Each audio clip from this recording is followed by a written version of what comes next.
Can you talk about processing one's emotions, crying, whatever, versus overindulging in one's emotions? What's the difference? By yourself, you're screwed. That's where you really need a wise person. So if somebody's crying and you're a wise person, well, let them cry for 30 seconds. Really. And then ask them how they're feeling. How do you feel? Well, I'm just so mad at... Not a problem. Let them cry and be mad. And in the beginning, people don't know what they're crying about. But with practice, they can tell the difference between I'm crying. Most people cry in frustration and grief and sadness over, and you need help with this. What are you crying about? Well, I'm sad. What are you sad about? That my husband left me. No. You're sad that you've wasted your entire life. That's what you're sad about.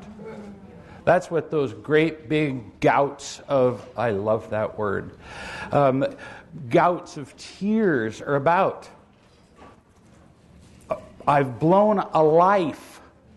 That'd be enough to make you cry, right? And in the beginning, we'll cry away. But if somebody comes back to group 7 weeks in a row and they're crying over a wasted life, well, so now what are we going to do? See? And then at some point it goes from tears of grief, which is the past. Most of you have experienced me doing this with you. I'm crying because I'm sad. Swell. We cry for 30 seconds. What am I doing now? Right? We can go over the past forever. Doesn't matter how long you go over the past, it turns out. I've been to men's groups where guys come in and I can tell you what they're going to say before they start. The whole thing. They say the same thing every time. Well, that's no good. That doesn't help anybody. What am I doing now? Until they can say, you love me now.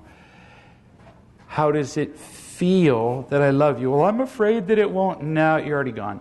How does it feel that I love you now? And then they cry.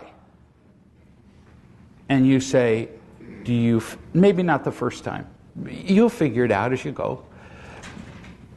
How's this crying different from the crying you've been doing all your life? I've been there for this moment many times.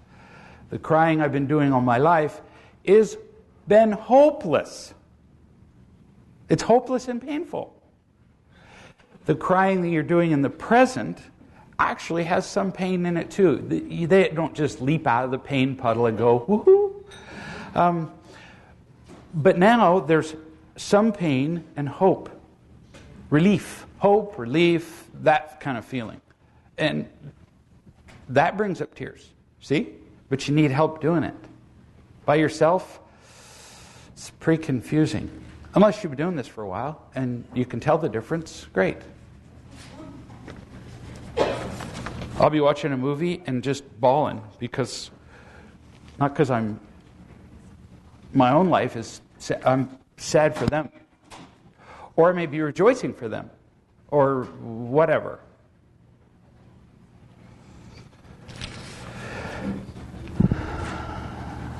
Somebody said, up here, I just feel like people judge me. And then she added, and I know that's my stuff. Oh no, just because you're paranoid doesn't mean people aren't trying to kill you. So there may be people who are judging you, but listen to the difference. You can see that people are judging you, but that's not the same as feeling that they are. And see, she confused it all by saying, I feel that people judge me. What she meant was, I think they are. And I feel their judgment. See? Muddled them all together. So some people are judging you. They don't. Some people hate you. Too bad. But it's up to you whether you feel judged. See? I know there are people who hate me. Just don't feel judged. I don't feel it. Because I can see that they do that with lots of people, and they're unhappy and miserable, and there's something about me that either makes them uncomfortable or scares them, or I don't know, whatever. But I'm not going to adjust who I am for them. If somebody's really scared, I may adjust how I demonstrate who I am. Does that make sense? With some of you, with Dale, I will be bolder than I would be with somebody who's here for the first time. Because I care less about Dale.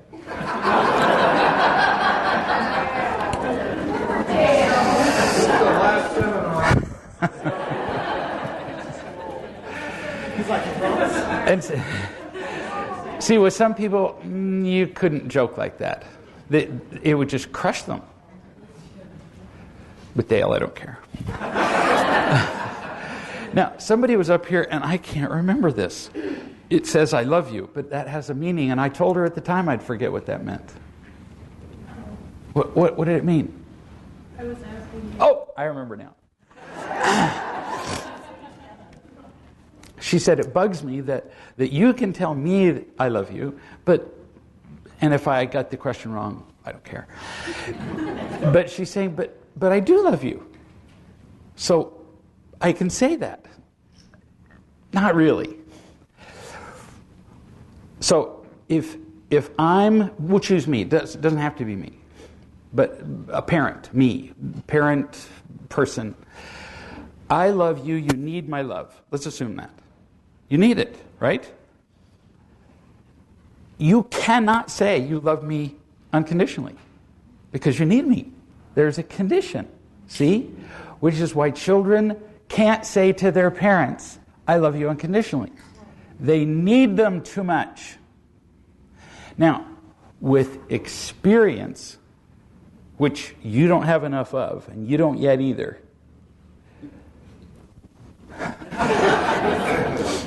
with enough experience, you can change your relationship.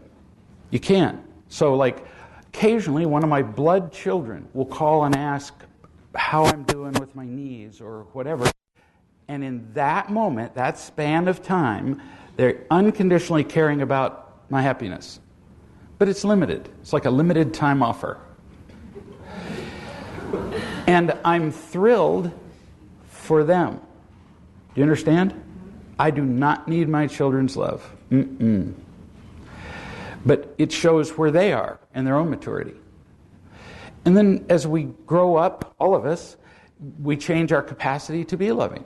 There are some people who get enough love, who divest themselves of enough pain, where they can say to me, I love you too.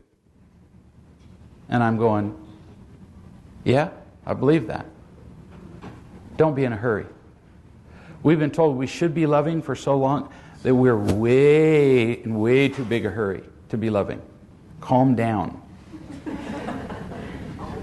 Like somebody said, I kept going, slow down. In such a hurry to be loving and wise. And no. You're just a 4-year-old. And she'd say, well, but 3. 2. Gestating. Too big a hurry. Calm down. You'll put pressure on yourself. Where's Sue? I do everything wrong. Explain that. I've spent my life thinking that I'm always wrong. I do it almost every day. Feeling bad about myself, like I can't do anything right, on and on. And I want to change my life. And I've had wise people tell me all sorts of different things about it, so I wanted to know. 6 seconds left. You have 6 seconds left to describe it. Keep going. That's it. There you go. Yeah. Why would I say that to her? Too many words. I got it. So, you've been told all your life that you're doing it wrong, right? How much unconditional love have you gotten in your life? None. So you have responded all your life to things out of fear. So, this is crazy. Pay attention to this as a wise person, or if you're not, doesn't matter, works both ways. You probably have done everything in your life wrong. Ooh, I was supposed to say, oh no, you haven't. No, you probably have. But your tragic error is going from, I've done everything wrong in my life, to, I'm a bad person. No. No, you were simply starved to death. You've just been out drowning in the middle of the ocean, sucking air through a straw. And it's hard to live a productive life like that. So up to this point in your life, yeah, pretty wrong. If you've done some things right, it's probably accidentally. And you know, same here, and I'm good with that. Who cares? But see, then you go on to, and so I'm a bad person, and that is tragically wrong. Yet another thing wrong that you've done. All of which you were taught to do. Are you hearing me? So how much of this is an expression of you?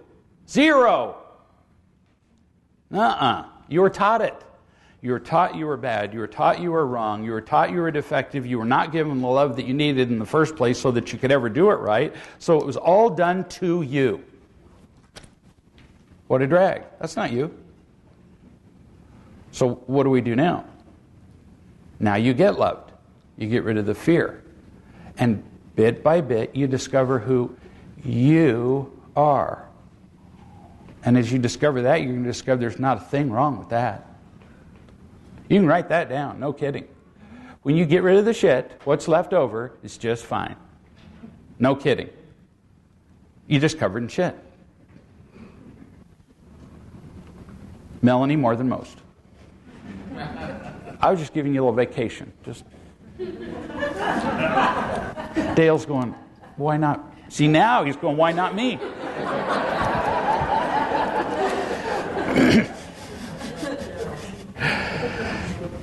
It's not you, honey. We look in the mirror and we feel bad about ourselves, and you're not even seeing you. You're seeing through shit and seeing shit. That's terrible. So calm down. Let's figure it out. And there are people here who will help uncover who you are. They're not going to tell you who you are, although occasionally it can be useful as a wise person to identify in somebody some characteristics you see in them. Oh, don't use this as an opportunity to flatter them. Don't do it. I can see, for example, I'm talking and I'll say that you are a naturally creative person. I can see that. But I don't say, gee, isn't that wonderful? Some people are not. Some people are naturally organized and obsessive compulsive. Good. We need those too. Or all your Amazon orders would be crap. Make sense? No. Donna's way more detail-oriented. I'm more creative in some things. She's way more creative in other things. You get it? We're just different. We don't compare.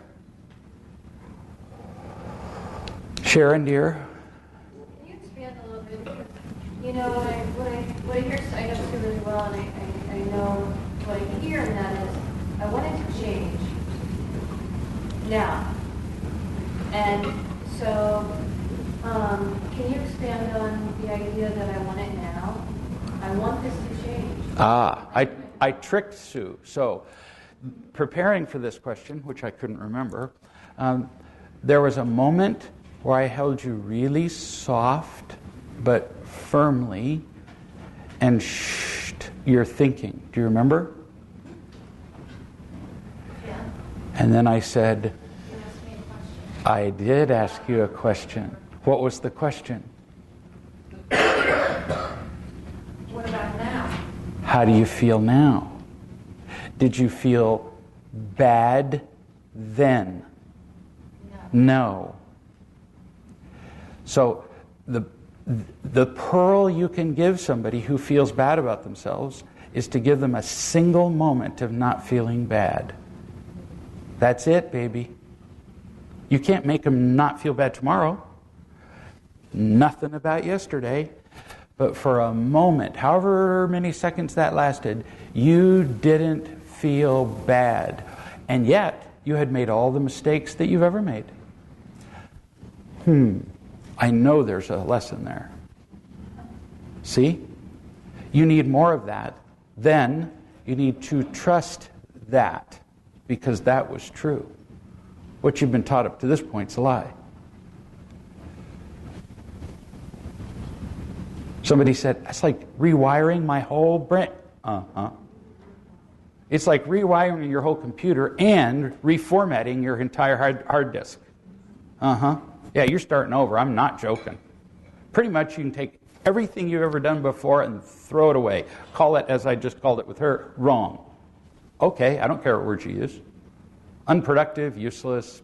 There's not a judgment about it. It didn't work. It got you to here. Unhappy. Well, then it's crap. One of the things I found that I'm not having is the vocabulary to do something for the choices, because I never had it before.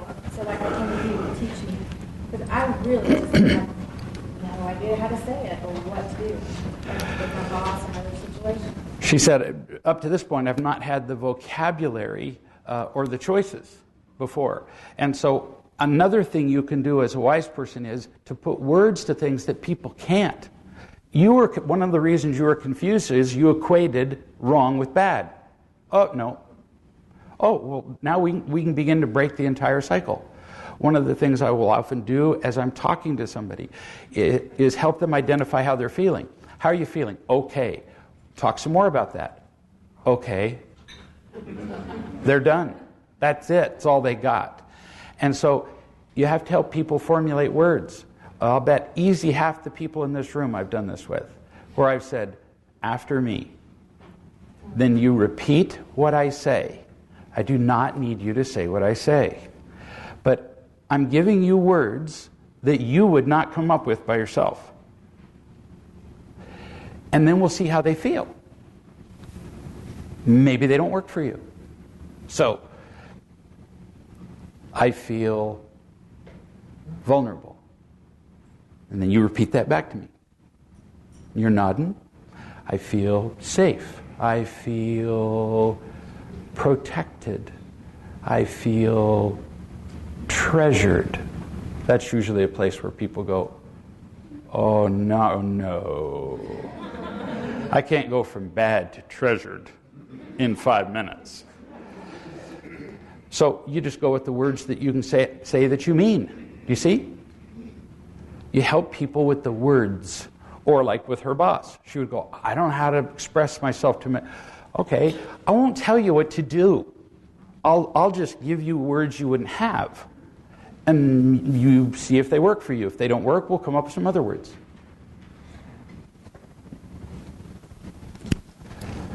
You talk about awareness, and it seems to me that it's a double-edged sword. At least 2 edges. Yes. Because you become more aware of fear and pain, but also the love. Once you go through some of the fear and pain, and so it's more intense, the pain and fear, because you're more aware of it, but so is the love as well. So How many of you have experienced learning real love and things got worse? Because the more you see, the more you see. So you start to see, you realize you've been what we cane tapping, coal black in the cave blind all your life. And you get a little light and go, wow, light. But then you get to see that you're covered in shit too. See? And so you get to see the good stuff and the bad stuff. It doesn't hide from you. And just when you go, wow, this is all a wonderful world, the light gets a little brighter and you go, except for all that over there that I didn't see before, and on it goes. You see the faults in you. You see the faults in others. Some people go, I can't live in the world anymore. Everybody around me is just full of shit. I know. But then you feel more loved and you feel compassionate rather than disgusted by it. Especially with fear. It's like, I'm more afraid that, number one, that I know, and number two, that I want to admit to. Yes. How many of you have heard me, you don't mean your age, but how many of I said, you're in way more pain than you know. You're in way more pain than you're expressing as you're sobbing. You're just skimming the surface of the pain, which is probably a good thing, right? I mean, or you'd just fold, crash. So it's really kind of a good thing that we get to see it a little bit at a time. Kind of like if I was 20 and I had seen the next 40 years, I'd just shot myself then. Way too hard. People say, gosh, I wish I could see the future. No, you don't. No, I have no interest in that. You don't necessarily want to skip over that to create, I'm the loving. You can't skip over it. Because you'll have to come back to it. I feel so bad about all the pain in my life. Okay, I get that. And yet all the pain in your life is absolutely necessary to get you to where you need to be. I've heard a whole lot of stories. And having heard a whole lot of stories, I can go, I've had a whole lot of pain in my life. And I wouldn't change any of it. None. Even the pain I caused others. And I've been in a position to hurt people more than most people have. I don't especially like it, but I wouldn't change it. That's how I learned this. That's how I learned to be the charming, svelte, irresistible creature you see, who now has a doll. But then, so did Bozo the Clown.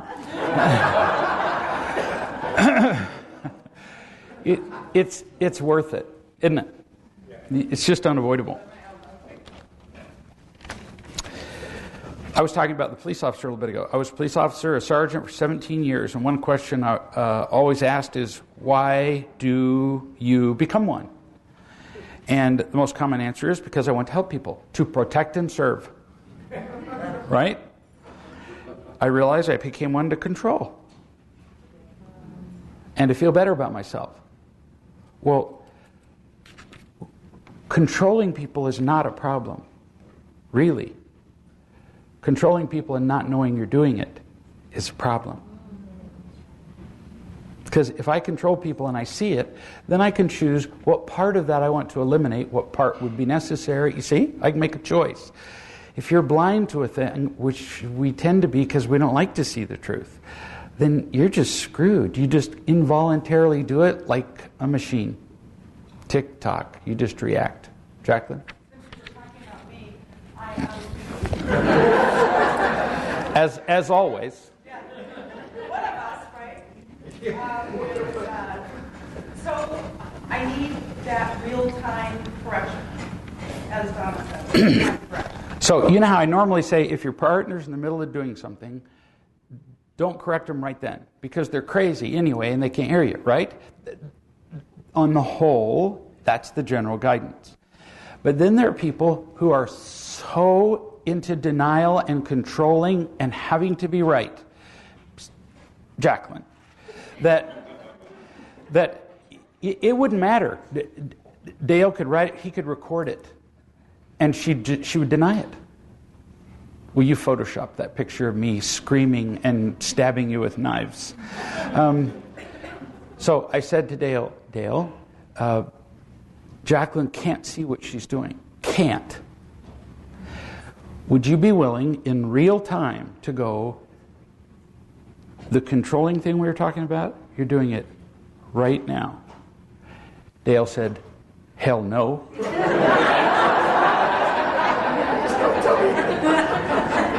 He really did. And I burst into laughter over the phone and went, I wouldn't either.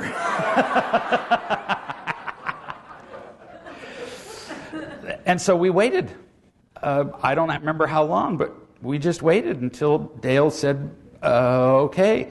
She really couldn't see it. She wasn't pretending, okay? So you first try it, doing it later, and then only by mutual consent. It's the only way it can work. She agreed that she would listen to it, and he was the one going, you gotta be kidding me. Every single time I stick my hand in the lion's mouth, I come back with a bloody stump, and you're saying, do it faster. No. Thank you, though. And so they agreed. We came up with like a language. You need a mutually agreed upon language. Preferably not something foul or, aggressive, but now, pecan pie. I don't care. Something. Broccoli. Yeah. And then you have to agree on this. The person who you're pointing out their behavior can only respond with one response. Thank you.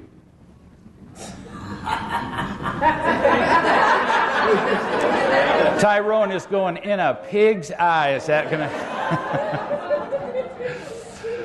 I responded that way every time. Yeah. Well, that's what you told Connie to do with me. Yeah. Excellent. Because they're trying to help you. It's help you or leave you. Really. By the time we get to that's really kind of what's left. So he would and she would, because if you argue, you're not going to see it. Right? Well, but I was only... Well, I'm doing it less than I did before. No. Thank you.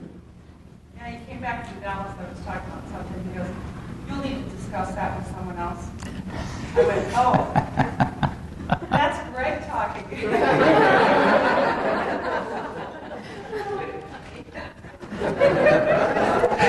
I asked Connie several times, "What did you do, Greg?" Yeah. Tyrone said to Connie, "Am I dating you or Greg?"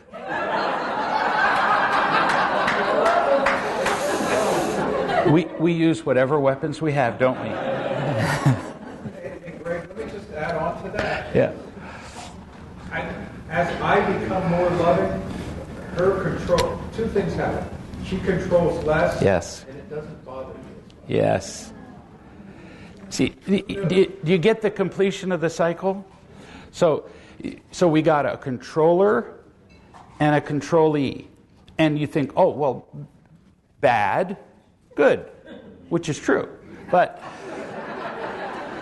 no, because he's running from being loving. She's just, what's the difference? They're both death. But between the two, you have to stop the controlling first. Why? Because controlling is emotional hitting.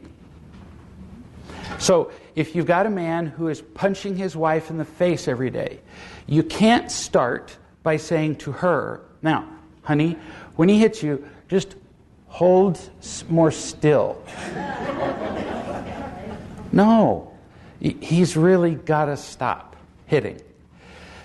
And then she can start being more loving. Another way to see it is this. It takes a lifetime to learn to be more loving. That's building. But there are some behaviors that have to stop now. See the difference? Loving is a creative building thing. That takes time. But stopping somebody shooting people has to stop now and completely. Make sense? There will be no more anger in our house. Oh, you're kidding me. Well, then what would we do? What would be left? But it's easier to do no anger than to cut back on it. Same with all addictions. No cocaine is easier than half cocaine. Do you know how many times I cut back on my narcotics use? Thousands of times. Never worked. You have to stop it. So it includes all the things that are destructive. Anger, drugs, alcohol, controlling, manipulating. As you go to do it, it's a defined behavior. Anger, no, stop. Well, I have a really good reason for it. I know. And stop. Don't do it. And then the love can start. So she became less attacking, because controlling is just a way of attacking. And then Dale felt safe enough to where, I could be more loving. Well, then that really helps her, because the only reason she was controlling him is so he'd love her. Except that doesn't work very well.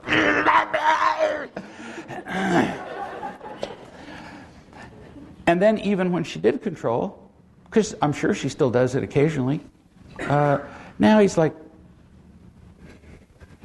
no big deal. See how smooth everybody's working together.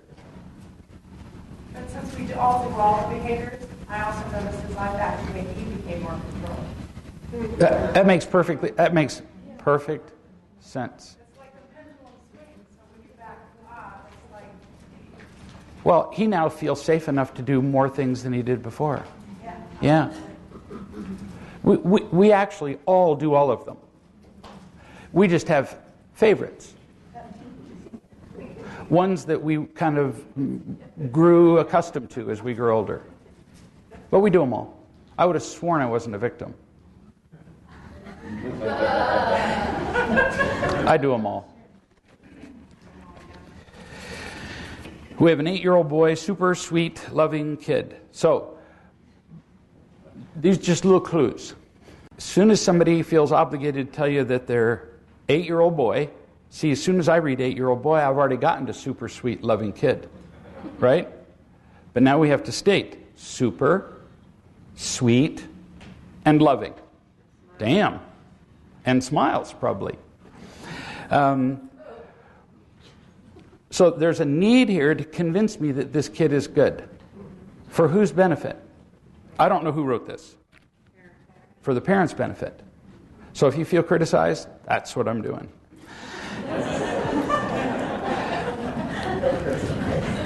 But I'm saying that as soon as you have a need to convince me of a thing, the odds that that thing is true are 0. No kidding. Now, we had a discussion, and now I was calm during the discussion. I can feel it from here. No, you weren't. We worry about him. Okay, the kid's screwed. We were talking about how much you can get out of, Vina was saying, how much you can get out of a question. We're done already. We worry about him. Your kid's brilliant. As soon as a kid senses worry from you, what's the message? You're incompetent. You can't do stuff. Something's wrong with you. You're broken. Oh, well, we're kind of screwed now, aren't we? At 8. Because he is, it wouldn't matter what follows here, but we'll read. And whoever wrote this, all parents do this, so I'm picking on you now, but I'd be happy to pick on your neighbor in a minute. Because he's very consumed, this is shocking, being perfect in everything.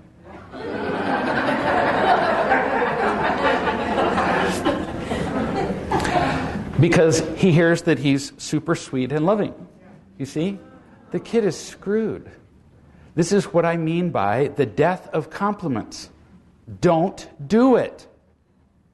You're so sweet and kind. And the kid's going, are you joking? No, but I can't do that at 8. Make you all proud and happy and be perfect. I can't do it. So here's a kid consumed by being perfect. For example, if he misses a problem on a spelling test, he pouts all day and says how awful he is, and he punishes himself. Well, sure he does, because you taught him he had to be perfect and sweet and super. See? And did the parent mean to do this? No, because it was probably done to the parent. Or the parent was responding to criticism and became super perfect. We're either mimicking our parents or reacting to them. We're chained to them either way. If he's playing tennis and his little brother plays better that day, end of the world. Pouts and says unkind things to his brother. He's afraid not to be perfect. We're trying to be loving and have been for a long time. We're not sure how to help him. So the key words in this whole thing, whole page, are worry and super. So what he isn't super or sweet. It's lovable. That's what he is. Get it? Just lovable all the time. Kid doesn't have to do anything to live up to lovable, because you love them whether they just spilled something or whatever. I was sitting at a gathering of old guys, and a guy said, I got to tell you a story about Greg. And I'm going, oh, I never liked these. And he said, I went to his house 25 years ago for dinner, my wife and I, and the kids, and his kids were there. And he said one of his kids knocked over a glass, fell on the ground, something, I don't know what was in it, went everywhere, the glass broke. And he said, Greg just went like this. Which means the sink's over there. And the kid went over and got the towels and came over and mopped it up. The kid was little, like 6 or whatever. And we have them start doing that when they're about 1. Really. And cleaned it all up, including the glass. No words about, are you joking? Now, don't cut yourself on the glass, we say to the 6-year-old. Because the kid's going, I was going to bury this shard in my neck. So, whew, thanks for saving me from that. Kid came over, swept up the glass, mopped up the mess. I never even looked. And the guy went, I'd never seen anything like that in my life. Which was an interesting story for me, because your memory of 25 years ago, fuzzy. I wouldn't have known how that had gone. That's how they feel loved. Right there. You want to communicate to a kid you love them? That's way more effective than I love you.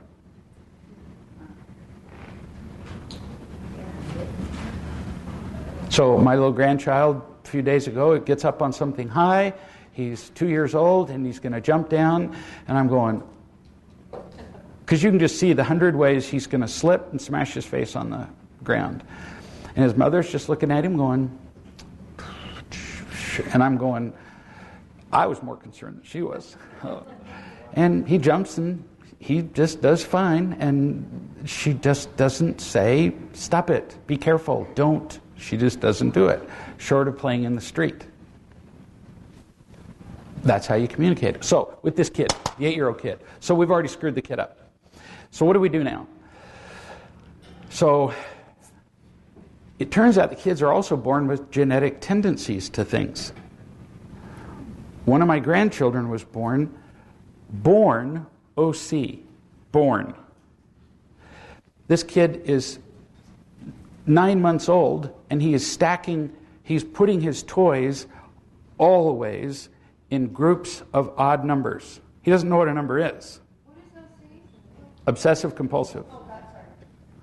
So, all the toys are in 1, 3, 5, doesn't matter how many there were. The kid can't count. And there's a whole group of toys, there are 21. Wow. Before he's a year old. Tell me that he's got his numbers down. No. And they're all in odd numbers. Serve the kid a hamburger, he's a year old. And the bun, the top bun, is off center by 1/2 inch. Oh my, screaming, kicking, pounding the table, rocking, and the mother's going, what? She reaches over and goes, he's fine. And the hamburger has to be chilled to freezing. So she says, what do I do with this? So gradually, bit by bit, we practiced being imperfect. He was born this way. We'll just assume this kid was born this way, even though we know that you screwed him up. Doesn't really matter. It's what are we going to do about it now? And so he'd go outside, and he couldn't stand even to miss shooting a basket. No, he'd quit. So I would go outside with him, or she'd go outside with him, and we would practice missing baskets. Missing. Hit the rim, boom. She would hear him out there with his friends saying, let's go outside and miss some baskets. He couldn't stand dirt of any kind. He slept in, what's that stuff Donna puts on her hands? That sanitizer shit. And he was just immaculate. So we'd go outside and we would practice with little bits of dirt, playing with it, eating it. I would take him out in the Georgia mud and clay, not all at once, and bit by bit. And within a couple of years, it was getting increasingly natural to the place where now, what does he do? He's one of the linemen on the football team. And they get dirty from head to toe. So you teach them that being imperfect is fine. So you got the answer wrong on the spelling test. You were dumber then. Do you know the answer now? Well, good. Woohoo. We unscare them. We get them used to dirt. Get them used to mistakes. Laugh at their mistakes. And you get rid of words like sweet, perfect, nice, super. Is this making sense to people? They're just the kiss of death. He became the quarterback of his football team. They're playing football now, when they're 2. He was the quarterback of his, I think, 8-year-old football team. And I'd call him and I'd say, how did the game go? Oh, I loved these phone conversations. He was the quarterback of the team. That's, like the stud. And he would say, I caught the ball 40 times. You know what he means?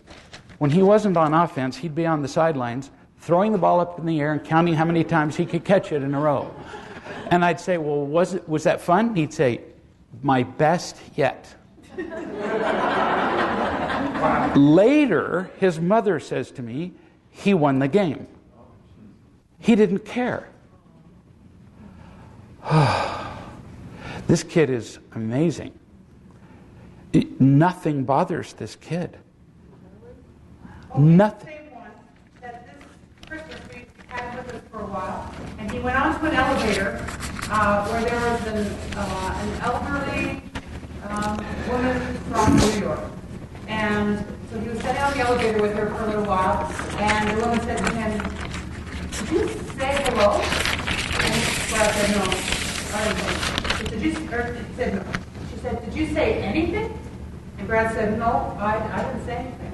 And then she started to chastise him for not, do you know that it's not polite to not say something to your elders?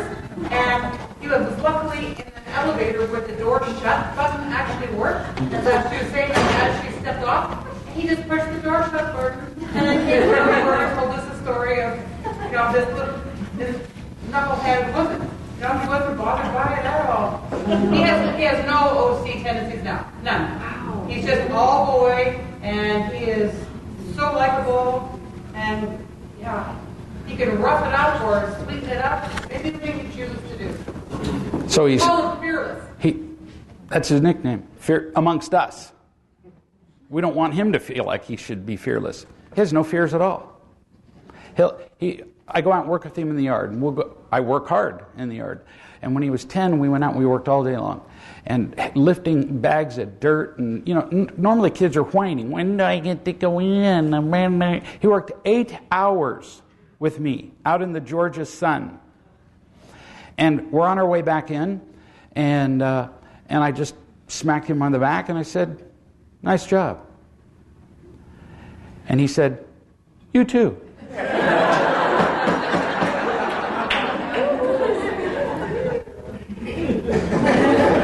When I was 8 years old, I didn't give a crap about an adult. Did you? You too. He took it exactly like I meant it. I was something. You'd be out there working for 8 hours. He's fearless because he was loved and taught. Those kids freak me out still. Not like grandfatherly pride. I'm watching them going, this is crazy. Because theoretically, I've been talking about this for 20 years. That if a kid was raised in unconditional love, that's what they'd be like. So now I'm watching it and going, damn, it's better than I thought. They're not afraid of nothing. The 10-year-old girl is a fashion designer. She's very creative. And some of the things she puts on to go to school, whoa. I get pictures of them. Mom never corrects her. Says you can't wear that to school. Short and naked, you know. And as a result, she's fearless. It's just pretty amazing. The kid is the one who, if somebody's badgering, just goes, I am not in this conversation. Not disturbed at all. It's an amazing thing to watch.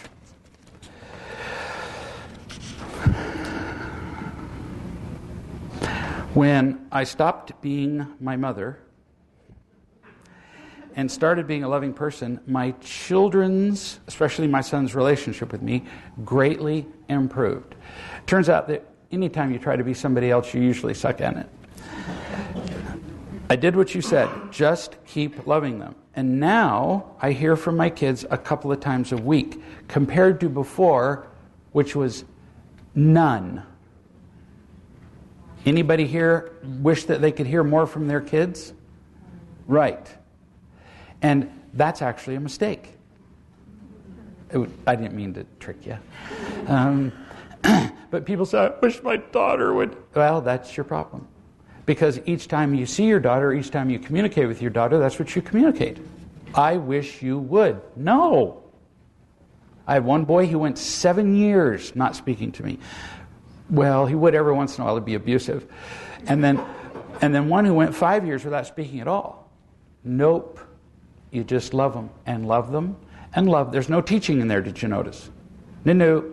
Love them and love them. And after a while, each one of them came and apologized. I give up. I've been trying to make you prove that you love me for 7 years. And I apologize.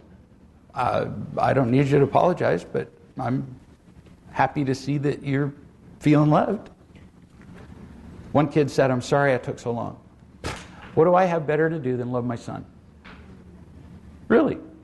And if he kicks me in the teeth the whole time, the oldest one, jeez, won't tell you, Jonathan. He'd call me at 3 a.m. and remind me of another thing I had done wrong during his childhood. We never wrestled, he'd say. He doesn't mean fooling around. He means we never got on a competitive mat with a circle on it and got in the down and up position and competitively wrestled. And of course, silently, I'm thinking, and never played high-lie or polo either. What? You're right. I didn't. He just kept at it for 7 years till he wore out. Just don't quit. Ever. With a kid.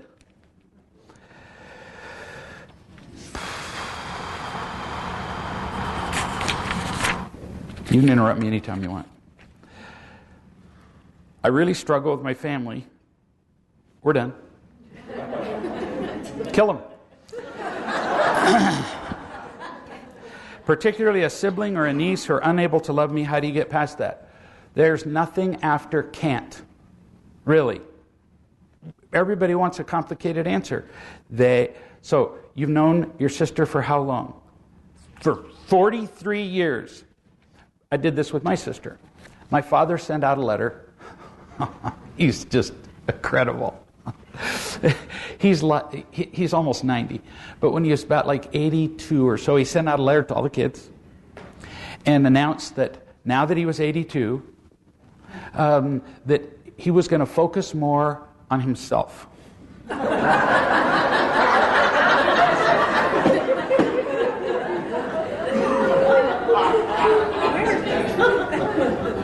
Which would be like the Hubble telescope saying, I'm going to focus more. And I'm just laughing reading this thing. As opposed to, paying attention to you, which he hasn't done in 90 years.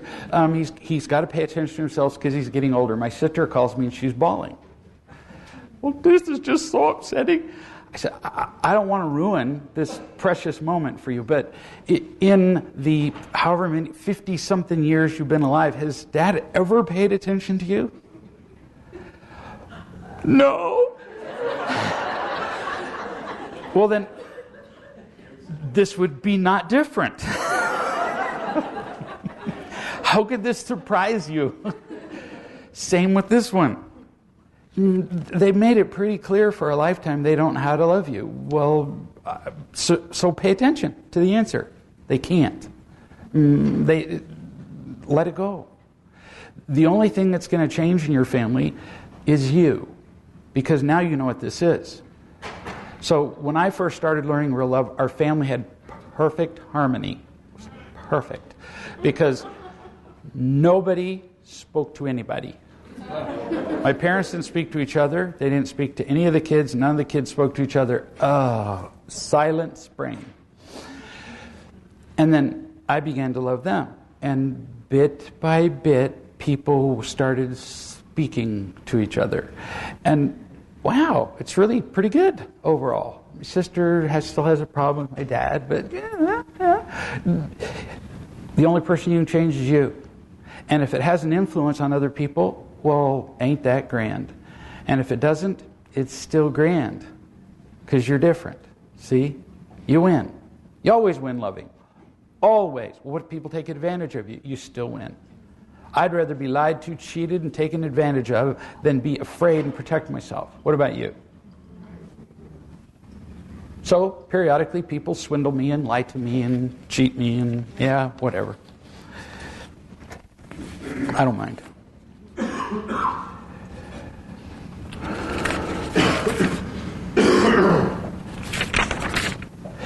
In the outside world, it's easy to define ourselves by our jobs, families, talents. Well, yeah, that's what the world does.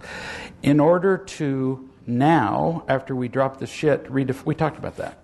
Redefine ourselves, what do? You get the answer? Drop the shit? You'll figure it out. I should have read that all the way through.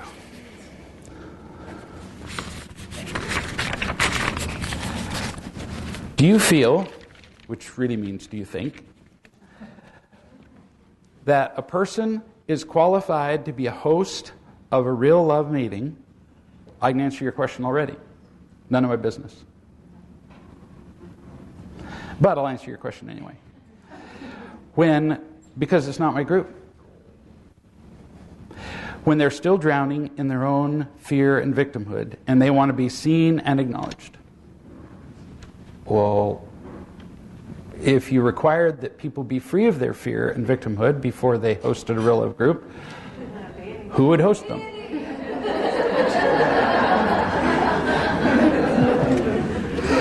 Donna would be the only coach there is.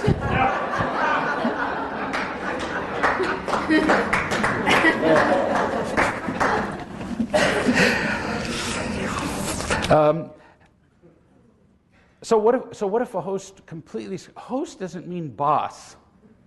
Get it?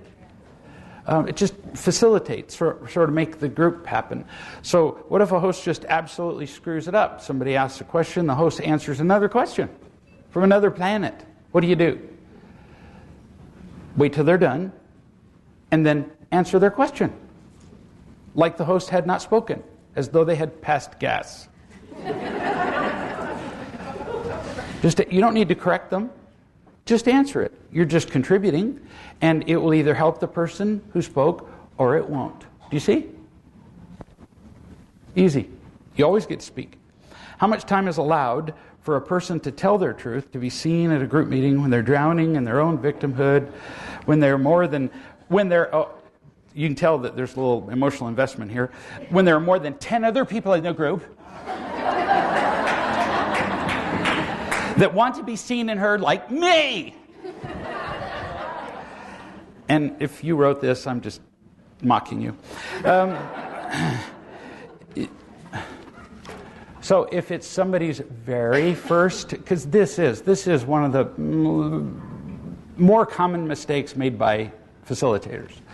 So if somebody's in a lot of pain and it's their first time there, let them go at it. You know, I hate everything and I'm miserable and my life sucks and my mother, for 6 minutes. I'm not kidding. You're going to get the story in 6 minutes. So after 6 minutes, something like that. But see, I hear stories all the time, of groups where a victim will take over a group, completely suck it dry, and the group will die. I watched it. 6 minutes of victimhood. Go for it. Unfettered. Flail away. And then reach out and touch the victim and say, so I want to be sure that I'm hearing you. Ooh. Do you know why people repeat themselves? Because nobody's listening. So let me be sure that I heard you. From the time you were born, nobody's ever really seen you. Nobody's loved you. Instead, they've criticized, abandoned, controlled, you. So far, we're up to 2 sentences. Would that be right? That's 3. Yes, that's. Is there anything else you'd add that would really embellish those 3? Isn't that the nugget? Yes. Now you don't need to say this part. We don't need to go over all the details. Now, eventually, bit by bit, they will tell a little bit more of the story. They will. But it doesn't do any good to tell it all at once because you can't respond to that much stuff at one time. Anyway. And then what's next? Love them. Teach them what the pain means, where it comes from. Teach them that it was all I don't love you. That's what all of it was. Anna. What if the answer is, no, I'm not loving people, everybody loved me all my life, So some victims, when I say the word victims, some people think I'm criticizing people because I've heard the word used like that, victims. No, there's victims and controllers, and we do what we do. Some victims will tell you, look at me, and I don't understand this because I came from a loving family. I used to ask questions about their family and help them see how it wasn't loving. What a waste of time. Your family could not have been loving. Well, but my dad was the school principal. Yeah, well, honey, my dad was a teacher too, and he wasn't loving. Well, they were Christian. So is my dad. In fact, I'm pretty sure that was half the problem.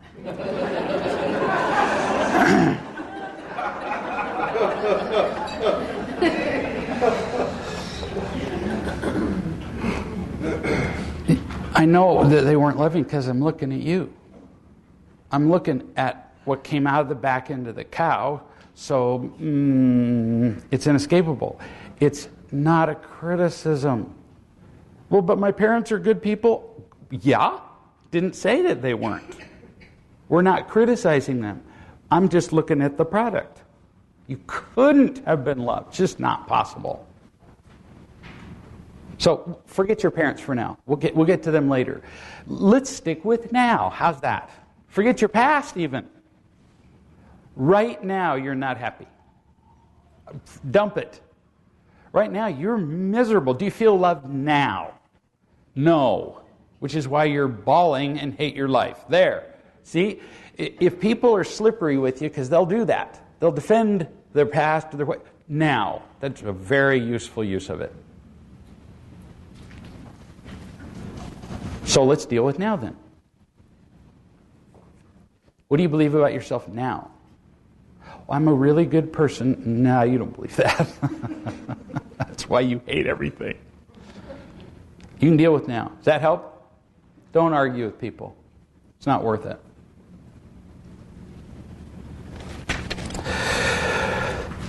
We talked about time allowed. I have another question. I was a mom It was you I was mocking. Good. You nailed it. You're right. I praise all the time because I have this fear that they need to have self-worth and know what they're good at, so that they grow up and they go to college. They, they choose the right career path based on their strengths. I haven't been wearing my name tag because I'm afraid of the hugs.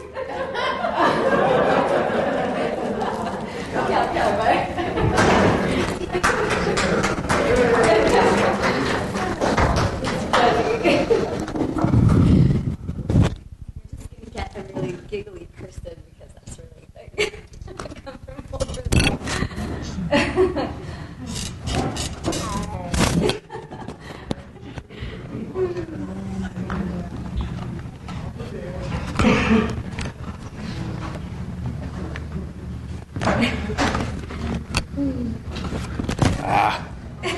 I'll tell you about it later. Okay. Them. Okay.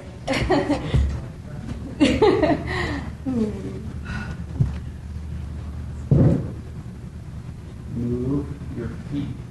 Okay.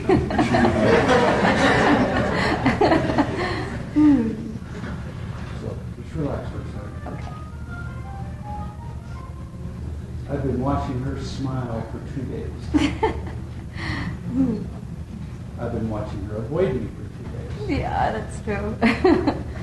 I go to the men's room, she goes to the women's room. I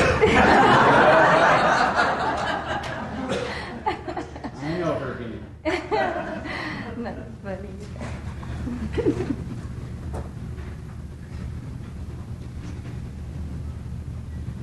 So when she comes up here, she laughs. Why? Yeah, that's true. Why is she so determined that her 8-year-old will have a sense of self-esteem? Because you don't have any.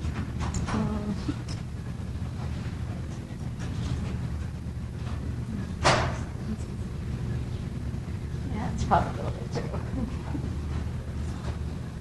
It's a lot true. So relax. They're not here. Okay? Okay. Let's do one thing together. Okay. Don't smile. To do. I know. Okay. All of it.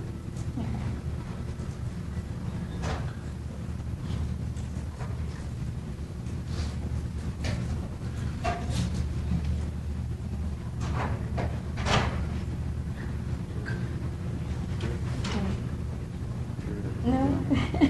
Really don't.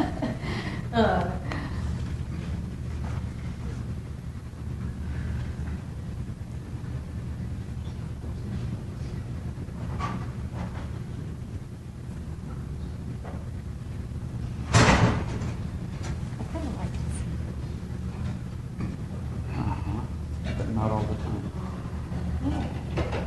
No? No. You've been doing it for so long, you just do it Okay, automatically. sure, yeah.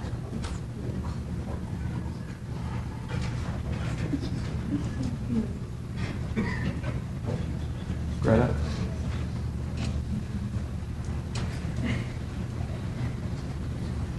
Forget him. I want to really make it a so that you cannot call me up on that it's imperfect. We're going to do it right here while you're here. Okay? Completely relaxed. Do you mind sitting right here, Greta?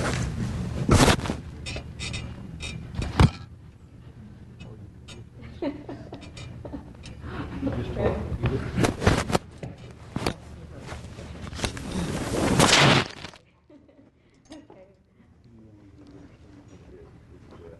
Okay. Okay? Okay. You know what to do. Okay.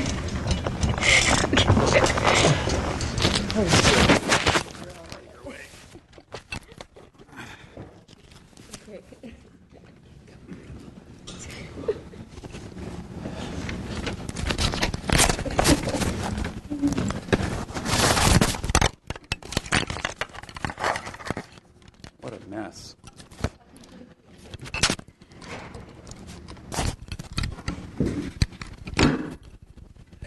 Don't worry about it. I'll just leave them there. It's We're only going to be a few minutes.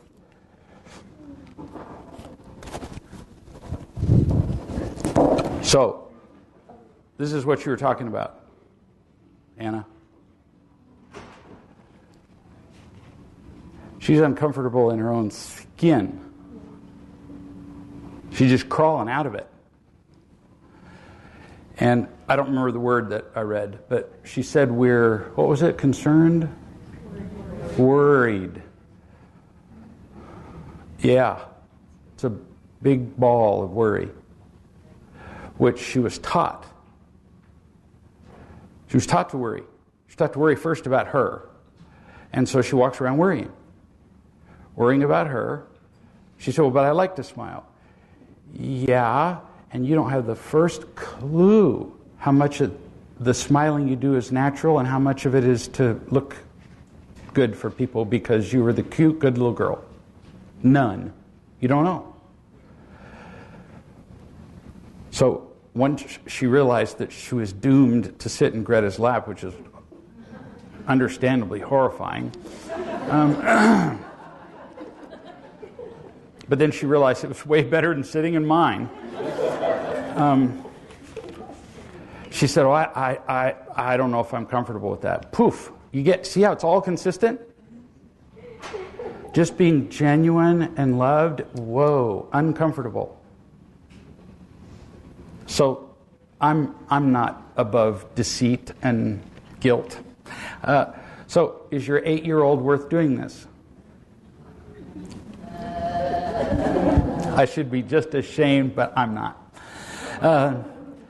Because if this doesn't happen, how's this ever going to go to an 8-year-old? It'll never happen. Ever. You could read every book on earth. She has to be absolutely comfortable and calm. As Michael, as you've developed a relationship with your son, for example, were you feeling nervous or calm? They read you, baby. Calm. Dale goes and talks to his daughter and goes, I'm a complete screw-up. Without bawling or blah, blah, blah, blah, blah. And she goes, okay, well, we're off to a good start. Let me fill you in on some of the details. Calm. And so the entire answer for her, no kidding, is the calm. Oh, I just love you to death, honey. And she said, I'm calm.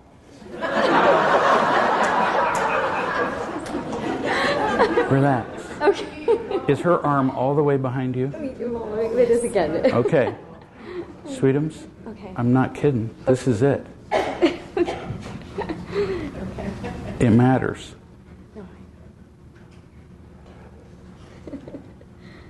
She looks like... Have you ever been frog gigging? She looks... You go out, and if you got to live in the South to do this kind of crap, but you go out in a lake that's fairly shallow or in a lake with a boat, and you take a flashlight and you shine it along the shore, and when you see a frog, the frogs look at the light and they're frozen. They won't move. You come right at them with a big trident and go between the eyes, and that's how comfortable she looks.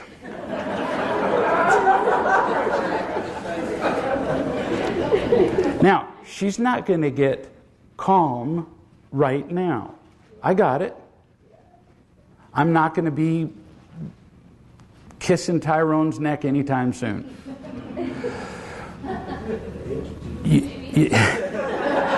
Tyrone's going, thank you, Jesus. Oh. But I ain't dying for it either, just in case you're wondering.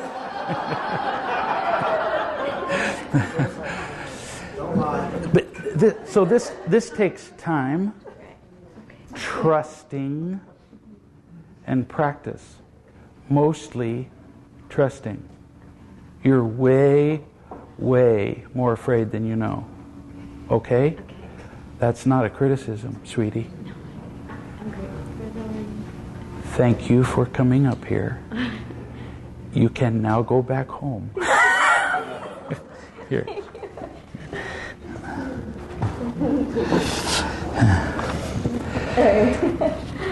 If you haven't experienced this kind of thing before, it's not easy.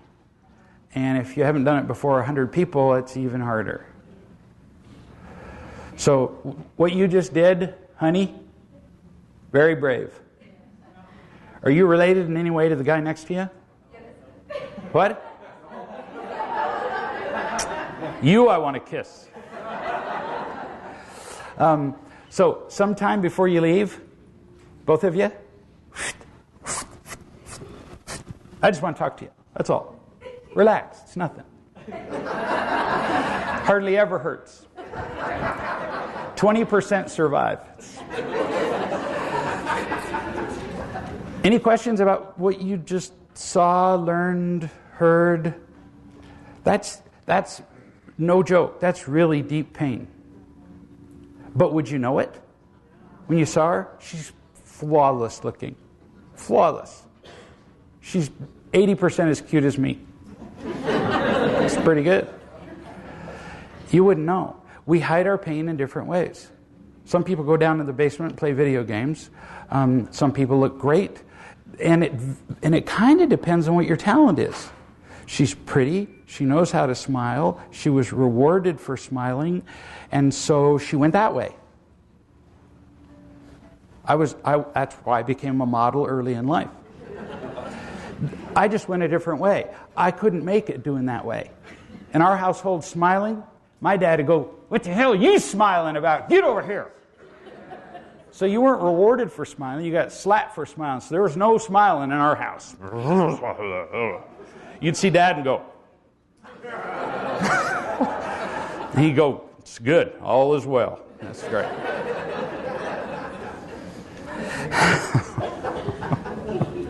We all survive somehow. And whatever we do to survive keeps us from thriving. Keeps us from really living. Making sense? We all do it. So let's take 15 minutes. So do you remember a long time ago, probably earlier today, I said, what matters is the feeling you leave here with. Do you understand that? Does that make more sense now? I see people all over the place who are touching somebody. Somebody came up to me and said, "Well, how do I leave here with this?" "Well, why are you not touching somebody?" "What? I don't know who to touch." "Here, touch him."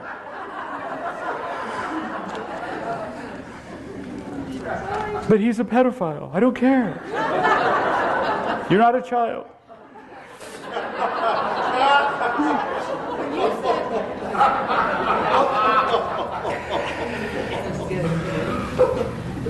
Relax. Do I ever look anxious? Because I've been doing this for so long that anxious has no place. None.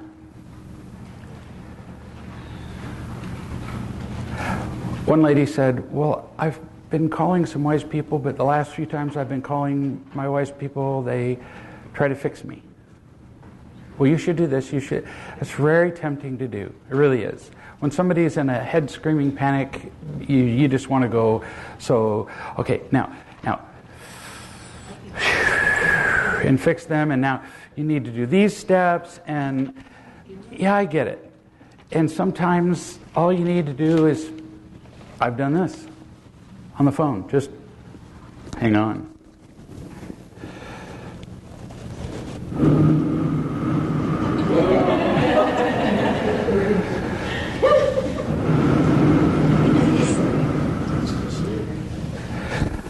I just exhale into my headset. And after a while, they go, "What?" But they're not in a panic. So now, there are other ways to do that. Sometimes I have my handset in my hand. And if somebody keeps talking and talking and the panic's rising, I will do it in a little different way. I will take the handset on my cabinet right there and go bang, bang, bang, bang, bang. And then they say, what? Whatever it takes to get their attention. What are we doing now? Loving and calm. That's what makes a difference. We'll solve the problem with your 6-year-old who has stuck a fork in his sister's eye in a minute. But while we're afraid, we're not going to make good choices. So, oh shoot. I didn't see her name because she's been hiding her name tag for 2 days. But, tell me. Jolene. You could see how much fear she has. And so she came up here. How many people have I from the audience just said, come up here? 2? Not many. Everybody needs a different thing. Jolene does not need more tucking. Jolene needs more loving from people who are wise enough to do that. And I've given her the name of at least one person, said start with that person. And if you need more names, you email me. It's like a secret code. We have a little handshake and everything. Greg@reallove.com. And I'll suggest some additional names if that's not enough to start with. People who you can talk to, people who can hold you safely, people who can wash away the shit. Help you feel loved. They won't make you feel loved. Nobody can do that. But that's why I had you come up here. Because talking to you from here, could see that wasn't going to work. And I was attending to them and didn't feel like I was indispensable. So I looked over, there she was, Greta. The only person crazy enough to help you.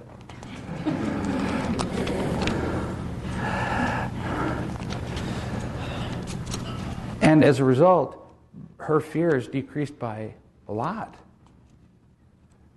May not have seemed like it at the time, but it has. And then I went back and talked to her a little bit more, and now we've talked to her and her husband, and now we know why she's all screwed up.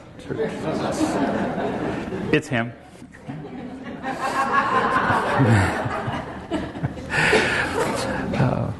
But see, they're on the same page now. You've probably read a little of the marriage book, or you have? Yeah. She's read it totally, and he's working on the foreword. He's read the title page twice. Whatever works, really.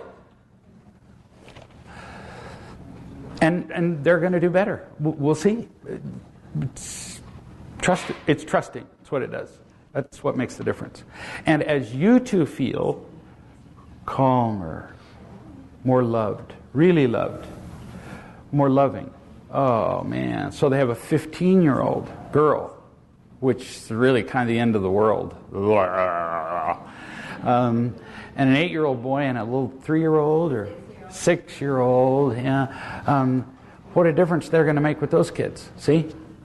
As opposed to raising them like everybody else does, and then I get to see them when they're 35 or 40 or like, Elizabeth, 105.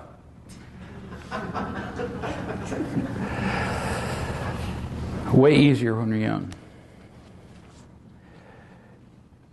Any questions so far?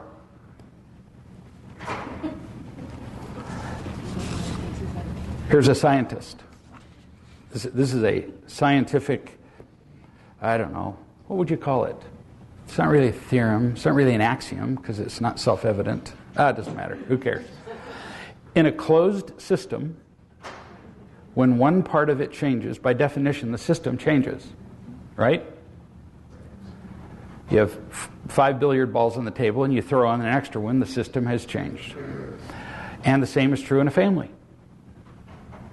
So, you want your family to be different? You change you. You can't do that by yourself, though. So, as you change, the rest of the family will. And it's amazing the differences you can see in a relatively short period of time. Michael just gave me a note that I read. I mean, he hadn't spoken to his son in a while. Their relationship was not tight.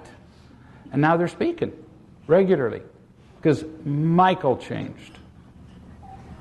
Or you can wait till those ungrateful children finally recognize what a great influence you've been in their lives. Not going to happen. How do you work out a relationship when two people are so connected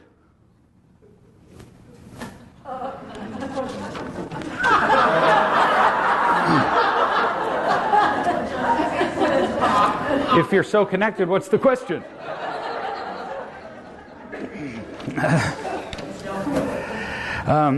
Love each other, have intimacy, mental, physical, spiritual, metaphysical, emotional. I'm just in tears talking about it. Are kind and genuine and nice, so you really love and cherish and care for each other. Wow! I mean, what are you doing here?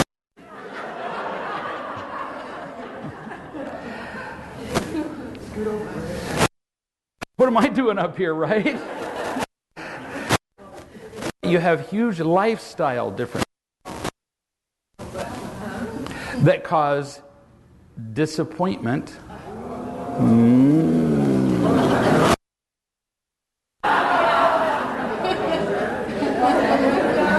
So, somebody in the room, their pants are on fire.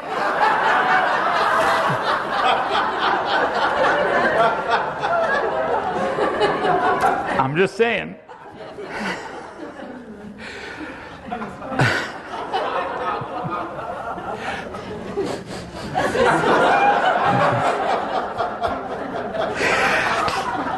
Unrealized dreams and so on.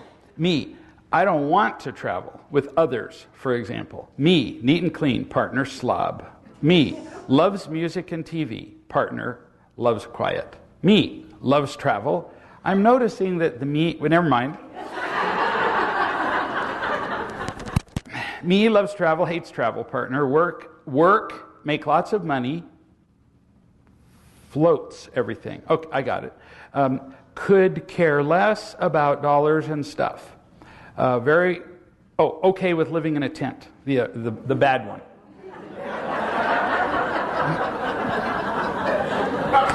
I'm just going to make that shorter. Me, very social. Me, very cool.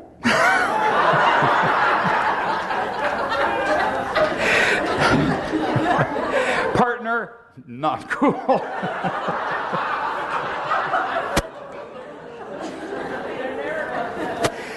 Woo! I'm hoping they didn't sign this. Me, type A, assertive. The other person, shy, introverted. So,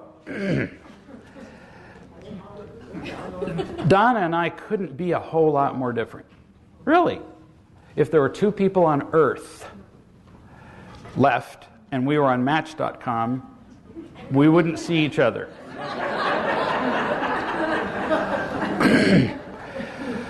So if you genuinely care about the other person, you can work out anything. So what would you like to do? Well, tonight I would like to go out dancing. And your partner goes, I just want to sit in the closet. With the lights out. And I don't want to be cool. So, you can really make this happen. So you go dancing, you put her in the dance hall closet. You can do pretty much everything you want to do. There are certain things that I like to do, some things she likes to do. We might alternate. She might stay home while I do something. She might go do the things she likes to do while I stay and go home. She wanted to come out and spend 2 weeks taking care of 3 children, 3 and under. I don't recognize children until they speak full sentences. That's just my job. And then I get to be the fun grandpa. She likes babies, I don't. We just work it out. I had no interest in coming out and taking care of 3, although I loved spending 2 days with them. 18 days? Oh no, I'd have become ill. So we have really vast differences, but it doesn't matter. So let's say you really like to travel. Well, then go travel. Have friends you go travel with. And then come home and for 2 or 3 evenings or whatever it is, sit in the closet. It really works out okay. Donna had eaten chicken fingers and mac and cheese for her entire life, and now she discovers she likes weird foods, which is what I like. She didn't have to. Almost every weird ethnic restaurant serves chicken fingers in the United States.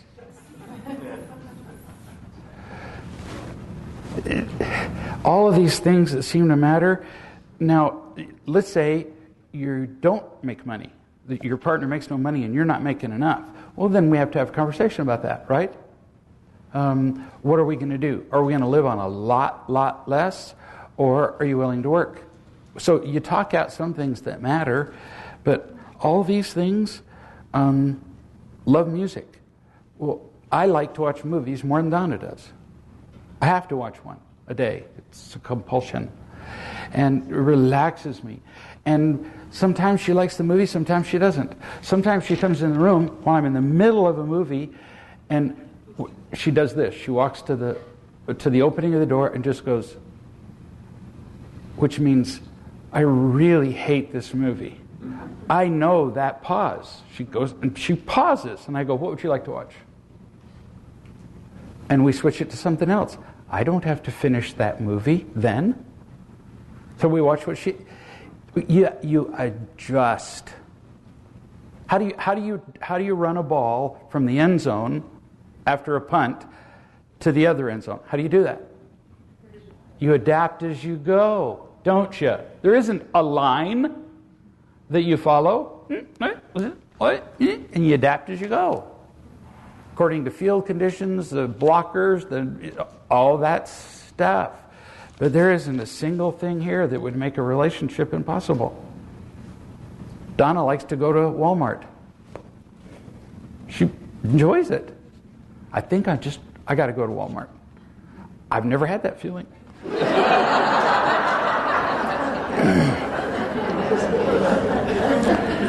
And so we part company, and she goes to Walmart, and she may do other errands, and if she's going to be unusually long, she lets me know, and then when she comes home, we do something.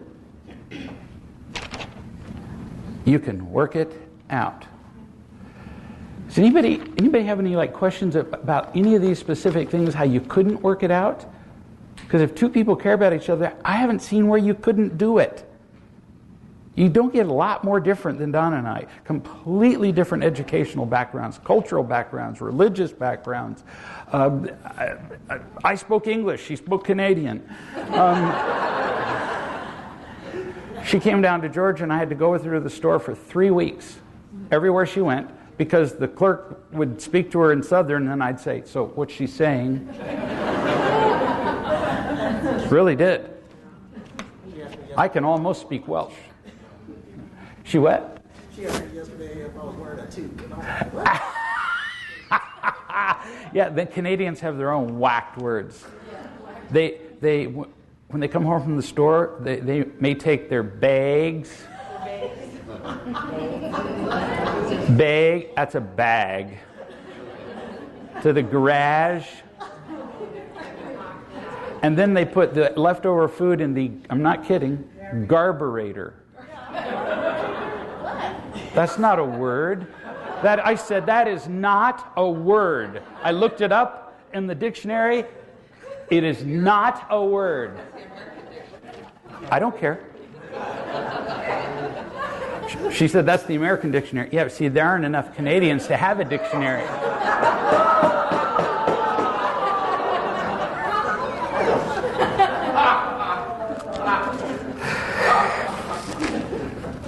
You just adapt, dang it. And you can. And I'm really asking, can you think of any of these things that we talked about? Sure, we had fun talking about them, but that are insurmountable. Even things like one person has an enormous libido, one person doesn't. What do you do about that? Well, that's irreconcilable. No, it's not.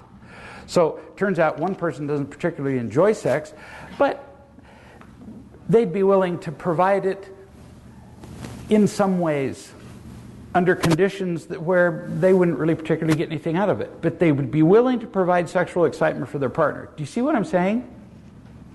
I don't have to draw pictures and...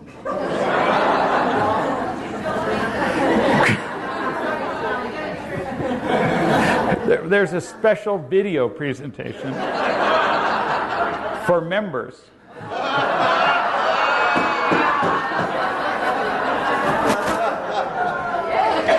Oh, by the way, she commented on that. That's very sweet that you all did that, because there are a lot of people who can come to things now that couldn't come to them before. We've only got so many people and resources and whatever, and sometimes we're just going, don't know how to help you. Now we can. And we almost never help somebody all the way. Does that make sense? Yep. Which is why sometimes you may feel like you're being jerked around. But I'll say to people, well, here's what it costs, and so we'll discount it to this. Well, if they can afford that, great. Now, somebody could lie to me all the way down to nothing, and I'd rather be lied to than be protective. But then we come up with a number that they can do. So there are some people here who, for the cost of food. There are some people here because it costs us $100. Where you walk in the door, it costs us $100. And then some people paid nothing, and because of the money that was donated last year. So that really makes things flexible. To answer your dishonest, snaky embezzlement scheme over there, Anna. There are lots of ways to accomplish things. Talk to your accountant. So somebody can make a donation. You can make a donation to somebody else. You can figure something out, and I'm not going to help you. There are lots of ways to do a thing. But your accountant has to sign off on it, or you're going to get screwed.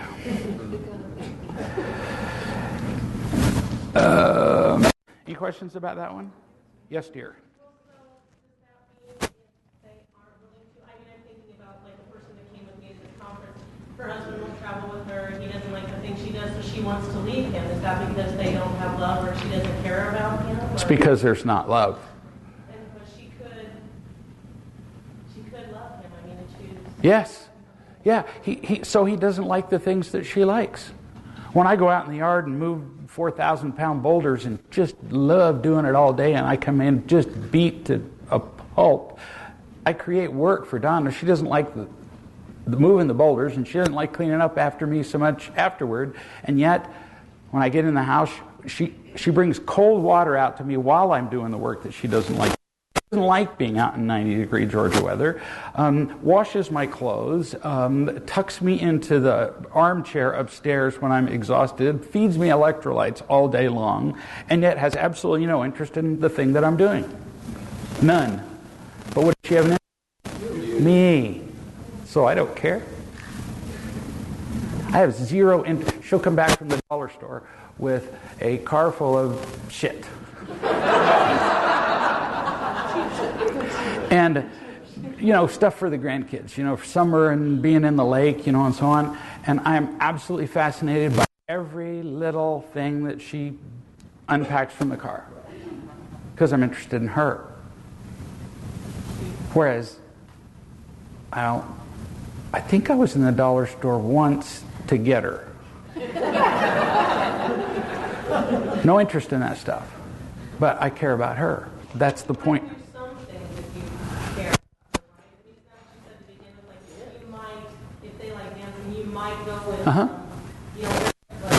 Every once in a while we'll be on the way home and she'll say, I'll take you home and then I'm going to go back to Walmart. And I go, no, I'll go with you. And then I go in with her. I always have a laptop with me or a book. Always. So if she's in Walmart longer than I want to be there, I just say, see you in a few minutes. And I go out in the car and work on the laptop or read a book. Nobody's ever put out. Do you see? So I do. I do go shopping at Walmart. I've been in the store. Just not often. Yeah, we do stuff that the other person doesn't like just because we want to be with the other person. It just works out when you care about them. How could it not? Does that answer your question? And it's fun the whole time. And you never feel obligated.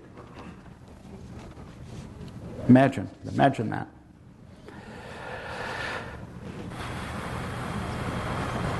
No, we did that one. Did that one.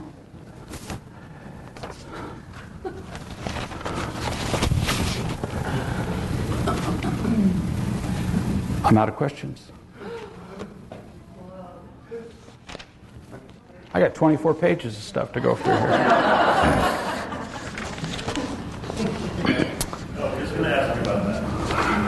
Yeah. What movies do you watch? I love history.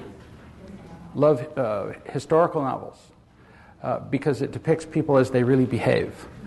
And then I like what I call the bad guys get smashed up in the end movies. It's my own little, personal retributive, apparently a vengeance streak. Every bully on the planet gets. Love those. The more blood, the better. I know, the real love guy. I like just about everything. Unless it's 20-somethings acting ridiculous. For example, The Hangover. No. Greg, I have a question. Yeah. So, I've been married for about, I think, 18 years, I don't remember, but we're so intertwined. That's what we struggle with. We're so, I guess, codependent. I don't know if that's the word. How do you work through that? Because I struggle with that all the time. So you do stuff together all the time. Yeah. So the happier you feel individually, it can be useful if you wish. If you don't mind being intertwined, then stay that way. No, I don't like it. Okay. So then think ahead in the week. Go, so on Thursday and Friday, if he's not there, what would I like to be doing? If he's not there. The only way for you to find out what you like by yourself is to do it by yourself. I'll do this. And go do it. Go do a few things. I mean, shoot, you've been around long enough that you've seen stuff that, go do it. Donna decorates the house and makes it look like a winter wonderland at Christmas time. She loves doing it. She gets people to come over and help her. And she is really good at it. And I love being the beneficiary of it. I wouldn't put up one single twinkling light. But I love what she does. Make sense? I've got the ice down here. Are you going to be meeting down here? Just for a short time. It was nice of you. I don't think I'll need it. It's just awkward. But whatever, it's her. Yeah. So this being interested in everything Donna did from Walmart. Yep. I'm applying to my daughter and all of the things she wants to tell me about her day, which go all over the place. And I guess I have so much on my mind. And I think she's not what I need to do that, but I know I don't listen enough. Yeah. And if she could, like I did a conference like this, and I talk to her, and all that, talk tonight, and she could probably talk for whatever, for a long time, because... So she's saying, what does she do with a daughter who, these kids who come home and they can tell you everything they've done all day long? Every word of every conversation, I have a child like that. Goes to a movie and comes home and tells you every line of dialogue in the movie. Every line. And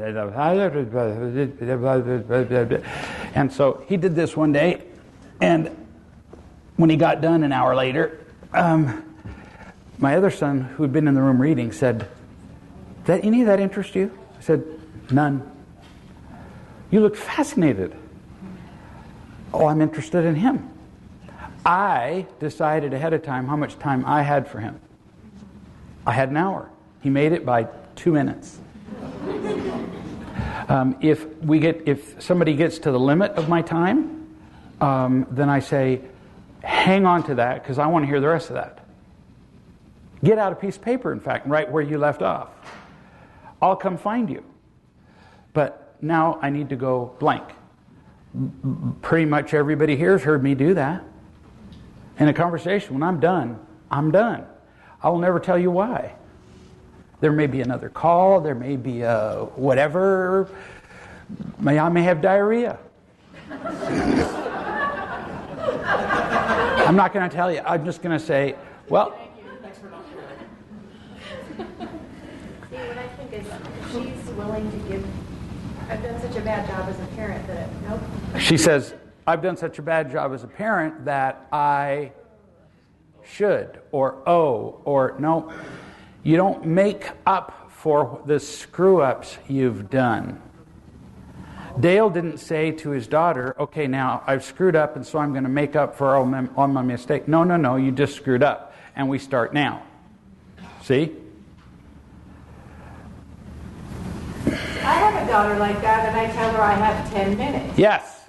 So whatever you want to tell me, you have 10 minutes. She'll think about it, and she'll tell me what she wants to tell me ahead of time. And it turns out they usually condense it to whatever it is, time period you give them, right? So now, darn it, you gave me your name once. Jolene. Jolene. You're not going to make up for what you have as a mother. Nope, wrong. You're going to get what you need. You're going to give first what you get to the strange-looking man next to you. Then the two of you together are going to pour it all over onto your kids' heads as quickly as you can, as much as you got. That's it. You can't make up for the past. In fact, as soon as you go to make up for the past, you're motivated by fear. You're screwed. Because you're concerned again. You're worried. You're in a hurry. Oh, bad. When there's a fire, what do they tell you? Don't run. And you run. And we run. I know. Yeah. Yes, sweetie. You talk a lot about kind of not going backwards and only moving forward or being a parent. At what point is there value in going back into the things that happened to you either as a child or older and really looking at them and trying to walk that forward? Is there any value? So when people come to see me in Georgia, let's say I spend 3 days with you and your partner, or 2 days with you. I'll probably talk about your past for an hour in 2 days. It's mostly for you. It's mostly so you believe that I understand you. But when you walk in looking like you're carrying a corn cob with no hands, then I've pretty much got it figured out already. Right? It's a Southern expression. That pain. Let's deal with the pain. Sometimes it helps to specifically go over, some of the events. Because some people have never talked about them. Some people would say, I would never feel loved if you knew this about me. Oh, well then let's go to that. See? Or maybe they've never told anybody before. Guy comes in and I spend some time loving him and I'm just not getting anywhere. And so I plop this great big hulk of a man down in my lap and I'm holding, and he just sobs. And then it turns out that he'd been sexually molested, repeatedly when he was in school, somewhere. And he thought that disqualified him from ever being lovable. See? All right, so we needed to talk about that. because it was an obstacle. But most of the details, not really. I've talked to my own kids about that. We've talked about my mistakes till, I mean, it was family joke time. They would get together and tell dad stories. I'd just go away because they were entertaining themselves. But after a while, they just go, because I've asked each one of them in turn, is there anything else you want to talk about? More than once. And they go, for what? I'm sure there's more that they haven't told me about. They don't care anymore. My mother, so after I've been writing books for some time, my father calls and he says, read your book. And he said, for my father, this is high praise. He says, wasn't as bad as I thought. See, you don't even know what he meant by that. Although even that would be high praise for me. What he means is, I was not depicted as badly as I thought I would be. See, he's always talking about himself, not me at all. Another couple years after that, my mother says, we need to have a talk. Okay. Well, she lives 1,500 miles away. When? You mean like on the phone? No. We need to talk in person. So I flew out to where she lives. We get in the car, we drive to the park. And I'm going, I was adopted? I mean... And she said, I read your book. And I'm going, wow, it's just like an epidemic. Did you pay for it? And she said, is there anything you need to tell me? I said, do you ever remember a time where you intentionally hurt me? She said, no. I said, then I'm good. It doesn't matter. After you feel loved enough, all the details are crap. Is there stuff I could have told her? Days worth. But it didn't even occur, it wasn't even slightly tempting. Does that make sense? None. I had no need to say it. No really driving need to hear it. Okay, we're good. It's pretty fun to live that way. And it gets like that with everybody. You just don't carry stuff around. People still lie to me, cheat me, cut in front of the line. They're dishonest, tell stories about me that are not true, mostly Donna. Who cares? So was your mother actually concerned about you? You know, crazily, yeah. She really was. One of the handful of times ever in my whole life. Yep. And I found that just sweet and touching. I really did. And told her so. Yeah, she was 90%. That was for me.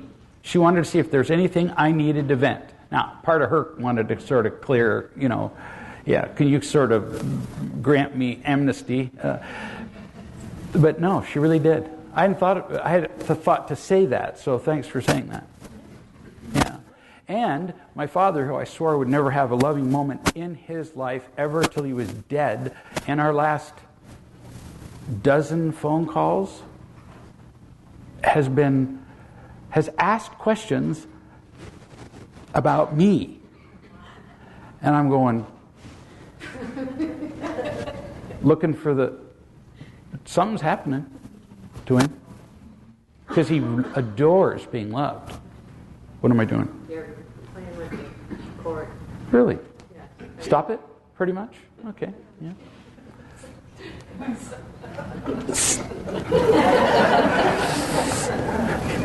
There was some video we had to retape several times, and just was making Donna crazy. When I type, this hits the keyboard. And so I wear my watch like this everywhere, which makes mothers in airports nuts. Only mothers. Sir? Did you know your watch is about to fall off? And I'm going, go ahead, honey, try to pull that off. Do you have children? Yes, how did you know? Just a guess. But as I was speaking, they kept hearing clink, clink, clink, clink, clink. I think you were involved, yeah. Clink, clink, tap, tap, clink, clink. Yes, dear. My daughter kind of takes off with me, so it's basically an ask. And I have only... Oh, where's the doodad? Oh, really? Needs a battery. Anyway, keep talking. Anyway, she gets mad at me when I take credit, or not credit, but you know, when I tell her that it was because I screwed up as a mom. She thinks I'm just trying to minimize. Minimize what? Her pain or whatever. You're just trying to make it like, you know, oh yeah, I screwed up, like it's no big deal, or whatever. So do I just not mention it ever? Oh, as though somehow you're minimizing her screw up. No, I'm minimizing my screw up by trying to just own it and be, just tell her the truth. Oh, so just do it less often. She thinks you're doing therapy with her, and it annoys them. She gets really mad too when I don't talk as much, because when I don't know what to say, I don't blurt out. And so your daughter is in a position now where you're screwed if you do, screwed if you don't. It's the too little, too much phenomenon. Which have you ever heard me talk about that? Too little, too much, or I call it offended or deaf. Deaf or offended. So I do this with everybody. Somebody asks me a question, and I start off at what I call an emotional volume of 1. And if they don't hear me, then I do an emotional volume of 2. 3, deaf, nothing. 4, deaf. 5, deaf. I almost never get to 6. 6, offended. So where's the place where they listen? There isn't one. So remember this as a wise person. If somebody is determined to be deaf or offended, you will not find the little magic point. But they will insist that there is one. It's because you did it wrong. And you just go, okay. She wants to punish you. She does. You've told me about her lots of times, and she's determined to see you bleed. Bleed? Or actually, no, you just keep loving her. But you let her kick you. And yeah, whatever. You go, oh, okay, well then I won't do it that way. But I can still limit our time together. Yep. Even if your own daughter empties you out, you don't cut them off, but you can limit the time you spend with them. It's really crazy to ever put yourself in a position where you have to be more loving than you've got. With anybody. Even little kids. People. Vina called me. Where'd Vina? Bathroom. Then this is my chance. And Vina's saying, the baby's just in there just crying and crying. Honey, the baby's driving you crazy. I mean, she was postpartum 3 weeks. Anybody remember what that felt like? Yeah, I know, it was hard on me.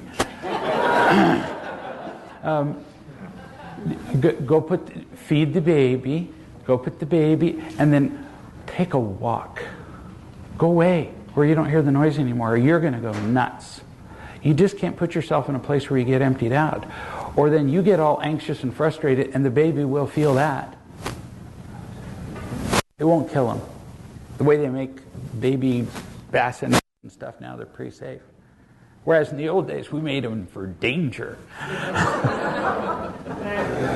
Yeah. She sometimes sounds like she wants advice, like she's talking about how empty or alone she is. Yeah. And I don't know what to tell her because I didn't know how many friends he is. And so I just listen, but then she thinks I don't care because I'm not helping her. So if you ever she's asking for advice, then you're an idiot. Ask her. I'm often an idiot. Ask her. My kids will sometimes call and they usually I can tell. We've been doing this a long time. But if I have any, I go, were you wanting listening or were you wanting suggestions? I missed that part. And they go, no, just wanted you to listen. I never offer suggestions. After my kids turned 18, I told them they'd have to beg me to get suggestions. I won't do it. You're going to have to learn on your own like I did, kid.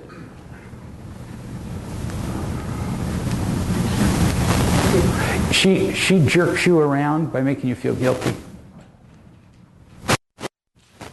It works.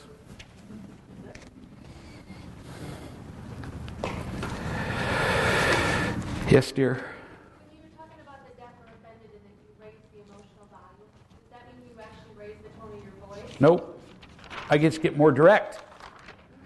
So I go from saying, yeah, it sounds like that doesn't work, to, so you realize you're a flaming asshole. You're offending everybody around you and destroying your life. You're killing your kids. Your husband wants to run screaming into the night. How is this working for you? That's a 6. Who knows Marina in Ireland? She calls it being slapped at a 6. So if something's particularly difficult, she'll call me up and she'll say, give it to me at a 5. I can take it. Don't ever tell anybody this, just us 100 people. But the deaf or offended principle was named after, it actually generated in a family meeting because of my interaction with one of my children, Jonathan. That kid, geez, he made it difficult to talk to that kid. That's where I learned it. You just get to the point, and then once they're offended, there's no sense going past that. But you don't take blame for their being offended. Hear me? You did the best you could. I did finally say to somebody, you think have I ever started at a 6? No.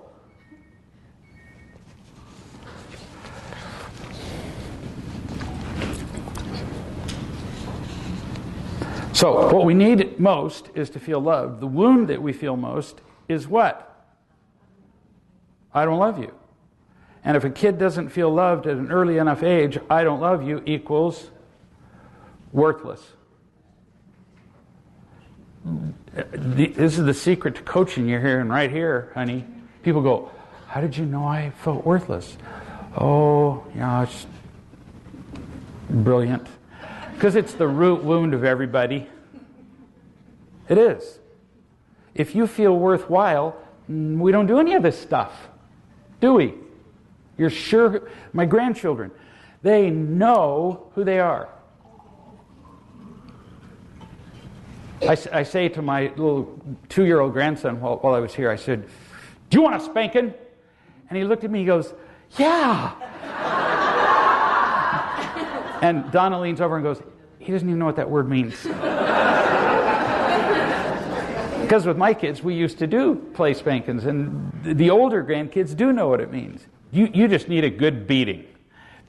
They don't even know what that means, to be struck. They don't get yelled at. Nothing. So if a grandchild's just about to run into the street, and I go, hey! Then they freeze, because they've never heard that tone of voice. And they look around at me like, and then I come up and go, do we cross the street without looking both ways? No. It kind of looked like you were.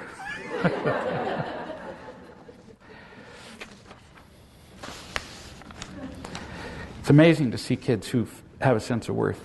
I didn't have that sense of worth for 50 more years past that. All you have to do is not screw them up from the beginning. Wow, who would have known?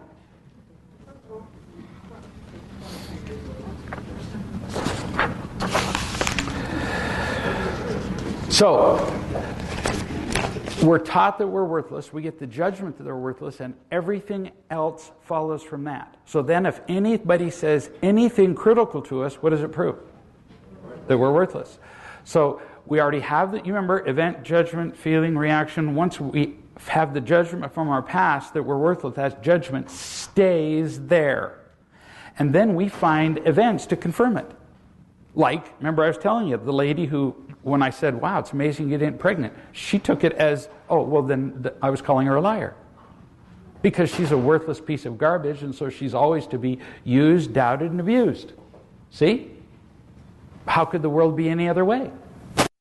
Whoa. We just keep reconfirming our past. over and over and over again. We find people who are like our past, and then if they don't behave like the people from our past, we make it up in our heads anyway. We just keep repeating 4 over and over and over again. We find people who will traumatize us, or we do it ourselves. And it's a cycle that never stops. So, how do you stop it? Event, judgment, feeling, reaction. You can't change the events. It's going to rain or it's not. You can't just change your feeling. If you're afraid, you can't just not be afraid. And you can't just change your reaction. If you're afraid, you can't be calm. You change the judgment, which is what we're doing here. Both by teaching that the judgments we learned in the past were wrong, and by feeling loved. So now you can see your entire past in a different way. A man who was up here that I was holding, and he said, I've just never understood why was I not good enough for my mother to... That's a horrible feeling. It's the wrong question. What's his judgment? He's worthless. And nothing he did would make him worth loving. What's the real question? What was wrong with my mother that she couldn't love this adorable baby? We've changed the judgment completely. I said, your mother couldn't love any child that she had. Oh, come to think of it, she didn't love my siblings either. And occasionally you'll hear people say, well, I'm unconditionally loving with these people, but not these people. No. My father was really angry under these conditions, but otherwise he was an unconditionally loving person. No.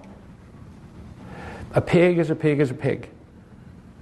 A pig in the living room, move it to the kitchen, still pig. Move it in the bedroom, it's a pig. People who are not loving are not loving everywhere they go. We're pretty consistent. People who are afraid everywhere. It's just that in some circumstances, they learn to trade better. So Jolene has a daughter who is a performer. So she doesn't feel worthwhile, but because if she dances, sings, performs, and people clap, she gets enough trading that the feeling of fear goes away for a minute. If she does it perfect, right? But what if she makes a mistake? Oh, geez. See, now she's crap again. It's the original judgment that does all of it. Once you're crap, you're crap. And all you can do is become temporarily less crappy. Yes, dear? You're talking about it in a negative sense, but it works in a positive sense as well when we start believing the truth. We start to see evidence of the truth that leads us further along in a positive way. How long did you think I was mean to you? Probably all the way up until yesterday. She can be pretty difficult. She can be resistant and stubborn and argumentative and attacking and critical and defensive and withdrawn, and we should be able to turn this into a rhyme, surely. Because she's been afraid her whole life. That's all. And so when I would point out to her what she was doing, she would just hear the voice of her pick the most offensive relative from the past, and she would hear it in that tone of voice. See? And then fight me. And I'm going, okay, it's going to take more pain. Here, I'm holding her and going, simpler than you thought. I love you, kid. And I love you enough that this is the ultimate proof of love, if you want to. If I tell you nice things about yourself, of course you're going to like me. That's not loving. We're trading. If I know that what I'm going to tell you need, and you're going to hate me for it, and I say it anyway, that's loving you. I'm going to say it, and you're going to punch me in the head. Well, I care enough about you to tell you that. And that happens with lots of people. It's often why I end up talking to people. Because most people don't want to be punched in the head as a wise person. I know, odd. Fancy that, as they would say in Wales. But it's so worth it. It's that or watch somebody die. I just won't do it. I'm just not afraid of offending people. I promise you, I don't try to. And like we talked about before, sometimes I may do it wrong. Don't care. Nobody else is doing it. As I said to Marino one day, you got anybody else who puts up with your bullshit and tells you what you're doing in your life? That took her a day. She kept trying to come up with an answer. No. So give it to me, but at a 4.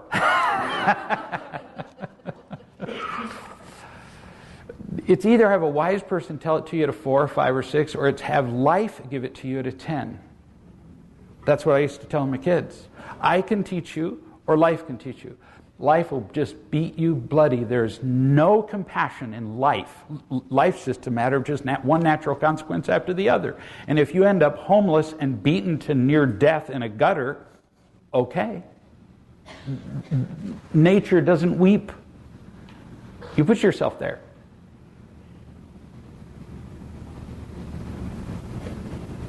It's fun though. Fun to watch people get it. And look at you. Whole different facial expression. Oh, that brings us to something that really pisses people off. Every once in a while I will say to somebody, and they carry this around for years without telling me, of course. Well, they tell everyone else. You are very difficult to love. I don't remember if I ever told you that, but I have a handful of people, and then they tell the whole world that they say that they usually relate it that I said that they were not lovable. Right. Can you imagine me saying that? What am I saying? The reason that you don't have anybody around you helping you with is because you beat the crap out of everybody. You make it impossible for anybody to get close enough to you to love you. And here I am, still right next to your face. Keep punching, and I'm still here. They don't hear that. But that can be very effective to tell some people. You're very difficult to love, and I'm still here. Not less lovable. We have a hard time with that word. Lovable, worthless. So like, everybody here was born lovable. Do you doubt that? Have you ever met a newborn baby that was not lovable? Me neither. So when did that stop? It never did. We are all lovable. So as we get older, what happens is we simply become more difficult to love in a conditional way. That's all. That's it. That's how complicated it's not. And we become, as we gather talents and skills, we become not more lovable, we become more useful. That's all. Hey, Greg, I need Karen, who said who was going to do the radio show, to go. I don't know. Oh, they're doing it now? Yes. Freaky.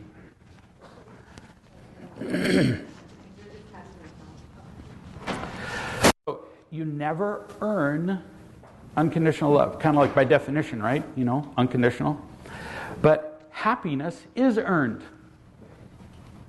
Do you see how that could be? You earn happiness by fulfilling the requirements for it. By finding love, trusting, feeling loved, being loving, being responsible. You have to actually take steps for that. But you don't have to do anything to be lovable.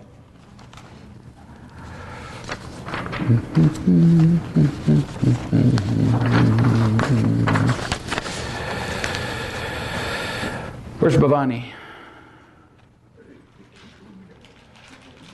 Did that microphone get fixed? Somebody pass it back to Bhavani, please.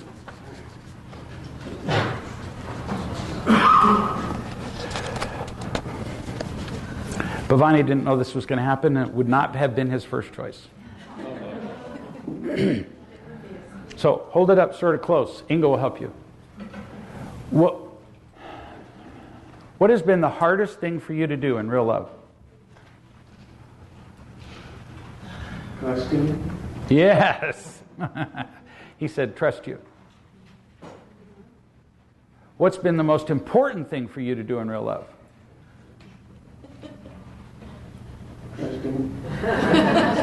Trusting.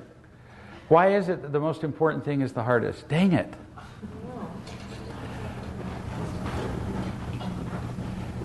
What are you learning about trusting?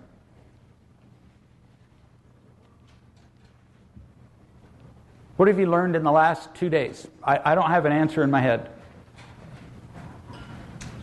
I become more aware when you trust. Ooh, you have become more aware when you trust. So, have you had moments here of trusting? Yes. Ooh. I mean, initially it's more awareness of the pain, and then slowly the awareness of caring the love. But that awareness of pain was making me unaware.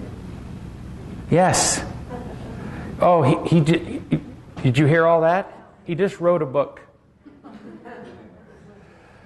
So you get closer to trusting, but then you become more aware. More awareness is more aware of everything. Dale, I think, talked about that. So more aware of the possibilities of trusting, but you're more aware of the risk of trusting too. And you think you've had pain in your life? Talk to him and ask him about his life history. Abandoned by his family, criticized, controlled, wife left him, took his 2 daughters away to another country where both of his daughters died by age 3 from a neurologic wasting disease so rare that it doesn't even have a name. And she took them to die without him. He knows what pain is. You follow me here? So he hasn't been able to trust anybody. And here he is over here in this country, essentially away from all the people who've hurt him beyond expression. And he's trying to create a life with no trust, and no family, and no nothing. That'd be kind of on the hard side. What do you think? That would crush most of us. But you didn't quit. And so as you get closer to trusting, he taps into great wells of pain. Follow? Trust that he'll have, go on and on. He trusted that he would have a happy family with a happy wife and grow up to take his daughters to their weddings. Gone. So why should he ever trust anything again?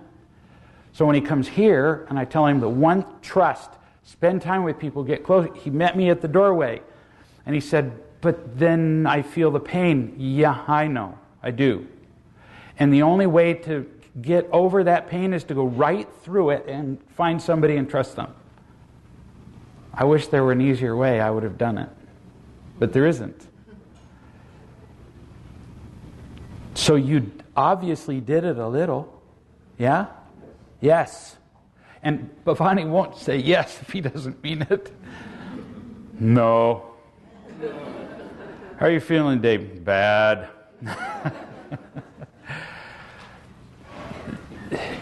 Remember I had him stand up, was it yesterday? And said, spend some time with him, touch him, because he has a hard time trusting on his own. But he'll let people get close to him and trust him a little bit. And you're just beginning to get a little bit of what it's like, right? So, before he leaves, if you have an interest, get his contact information and talk to him after he goes home.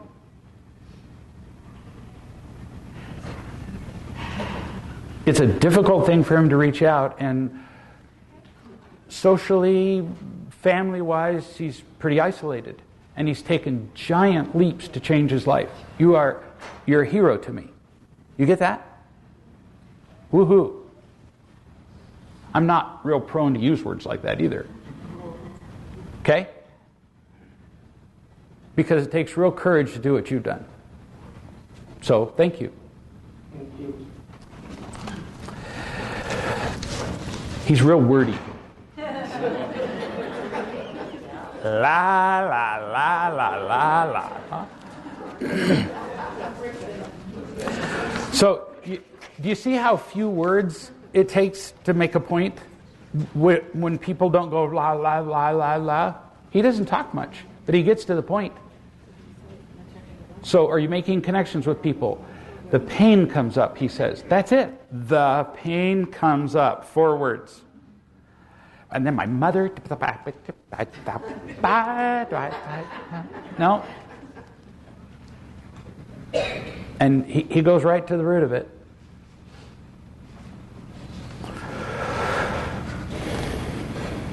Did anybody give me a question that I somehow managed to miss? Anybody got any? Vina, dear? I have a wise person question. I tend to do not so much of the one-way stuff that you do, just because I feel like I'm not quite as confident. And I don't know, should I still be doing the strictly one-way thing, or whatever? Give me an example of what not one-way looks like. I don't know. When people ask me about myself, I share a lot more than you do. I share mistakes. Oh, yeah. No, that's not wrong. So, somebody calls you, they got a question. If you have a mistake that you're making and you just learned from last week, that can be really disarming for them. So no, nothing wrong with that at all. You've heard me describe my mistakes that I made 2 days ago. Just don't have as many that I've made now. I have dolls named after me now. Describing a similar mistake you made can be really endearing and touching. Just be careful not to take over the conversation. Make sense? You're not doing it wrong. I don't do it as much because I can tell stories forever of how other people have done this exactly like that and what they can do about it. That's just a lack of experience. And you're better at this than you think. Wait, so is it just a style thing, or will I eventually get to the point where I... Yes, it's a style thing, and the older you get and the more experience you have, your style will change. Yeah, my style's not better than yours. Your style's yours. And it's not interfering with what you do. So... I want to hear more about the advantage or why you would tell someone they're difficult to love, since it might be hurt something So, let's say that I've got somebody who's incredibly angry and difficult and fighting and kicking and screaming and volatile and goes from 0 to 1,000,000 in 2 seconds. And no matter what you do, it's a struggle. And I've been working with them for 3 months and I'm getting absolutely nowhere. I almost never give somebody a label. But this is an illustration.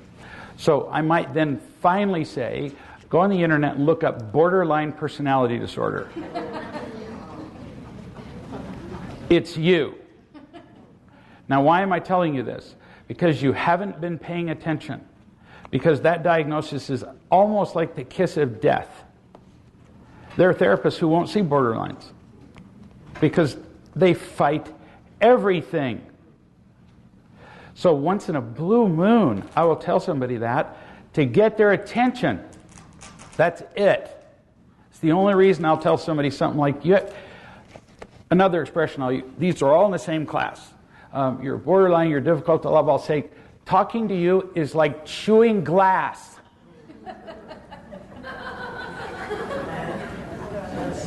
This is why everybody hates talking to you. Because what they do is they call me and they say, all these people are difficult. I go, let me orient you here. Talking to you is like chewing glass. That's how hard it is.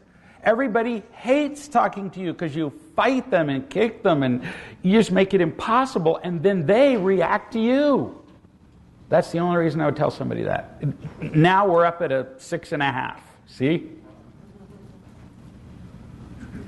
I can't do a 7 without raising my voice. I am quite capable of a 10. That doesn't help anybody. Does that make sense? So it's not to criticize them, it's to get their attention, because they're blaming everybody else. Almost never give somebody a label. I was just wondering, I work with children, I'm a teacher of that. And often I find I'm not loving towards the kids. And I'm just wondering, just kind of make it simple, what would be a good next step? She's a teacher. She often doesn't feel loving toward the kids. So read Under the Bridge. Good. There are some examples in there of teaching that have changed the way people teach. No kidding. Read it again. So here's the other thing you can do. Every kid that you speak to in your class comes in with 10 million wounds you can't see. So picture that a child is being difficult and they're bleeding from head to toe. Really. I've worked in emergency rooms, so I've seen that. You wouldn't say to somebody who is bleeding from head to toe and had multiple compound fractures, why don't you clean your room? Or how come you didn't do your homework? Because they're bleeding. Every one of those kids is bleeding. My daughter was a high school teacher, and one day she just called and she said, I hate all of them. And she was going into what terrible, ungrateful kids they were, and I said, honey, you're the teacher. You're not one of their peers. You're their mommy. And you want them to behave well for you.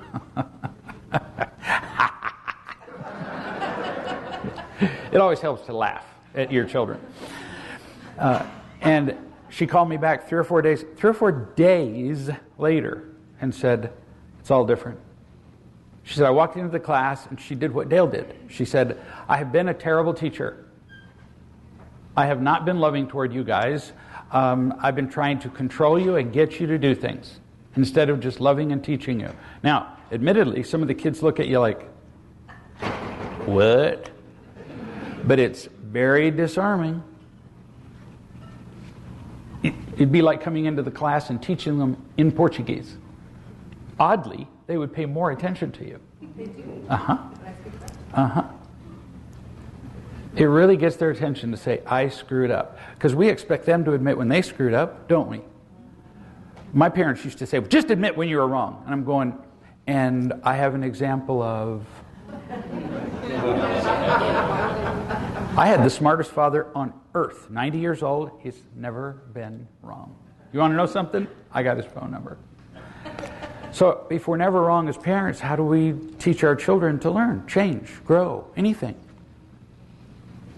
Impossible. I have a question about that. So she teaches, and I can remember one instance where I went to have lunch with her, and oh, sorry. So she's supposed to go and love these children in this inner city high school, and I remember an instant where I went to go have lunch with her, and she had confiscated the cell phone of this student. And he tried emphatically to get the phone back, and Connie said, I warned you, your phone's going to the office. Rule is, if your phone goes to the office or anything goes to the office, it's confiscated. It's got to stay there for 24 hours. Well, there was an ice storm coming in, so everyone knew there wasn't going to be school the next day. So she effectively confiscated this guy's phone for an entire weekend. Inner city school, high school. As he's walking out of the room, he calls her a bitch. Taking every ounce of willpower I got not to snatch this kid up by the rope. Right? And I guess the point is, also coming from an inner city myself, is it enough to be loving when they see you for 50 minutes, when the other 23 hours a day, they're probably getting shit kicked out? Can you really affect a change in a kid in 50 minutes who for 23 hours a day is being pumped? You really can.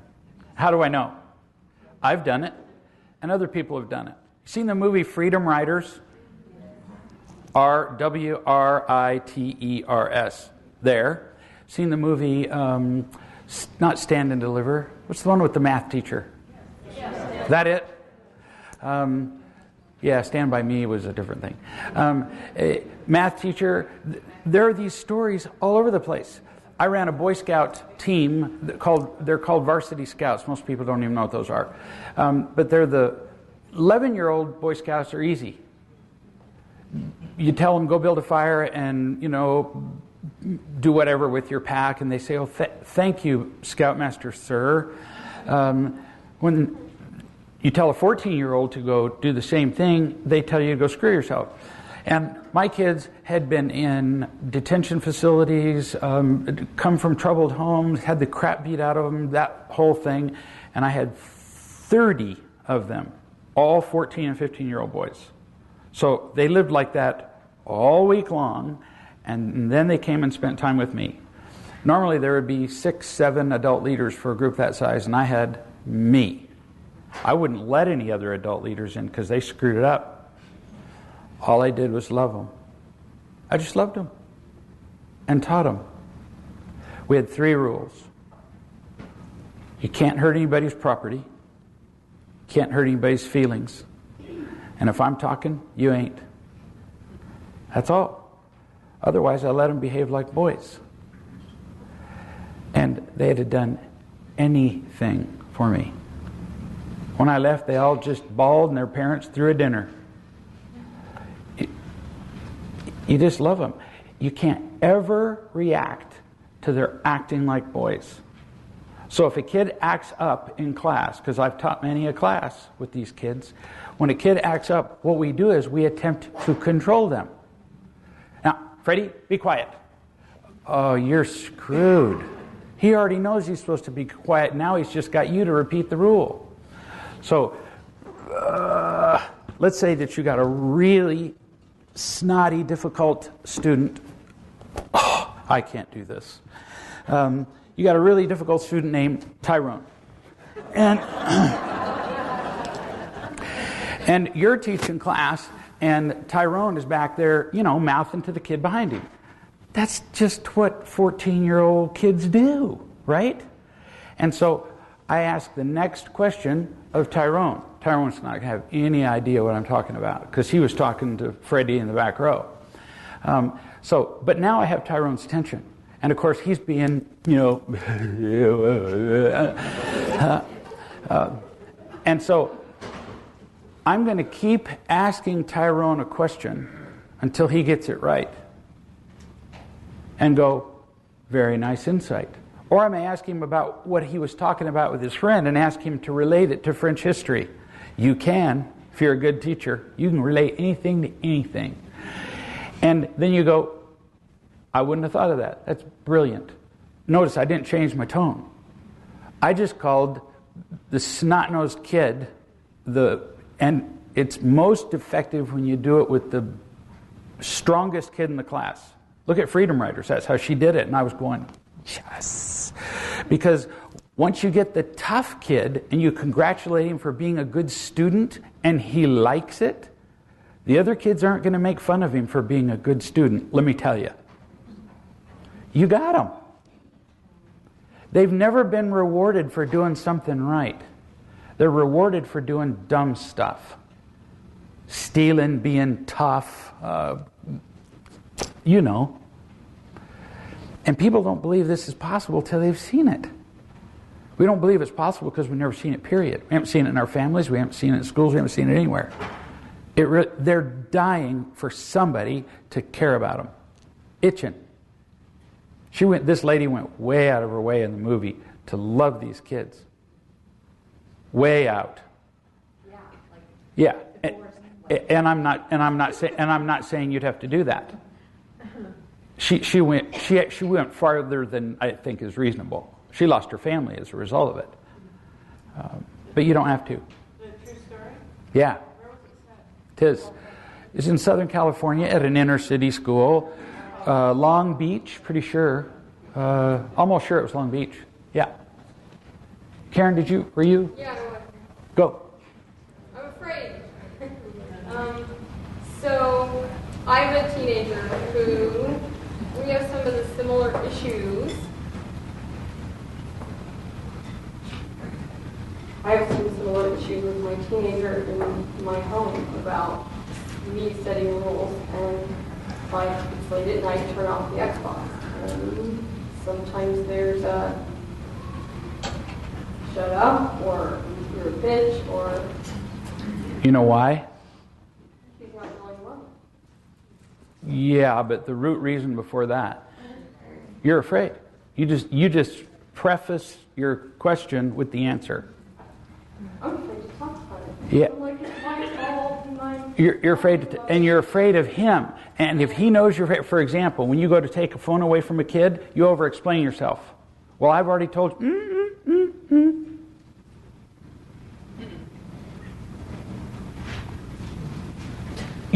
Not a problem.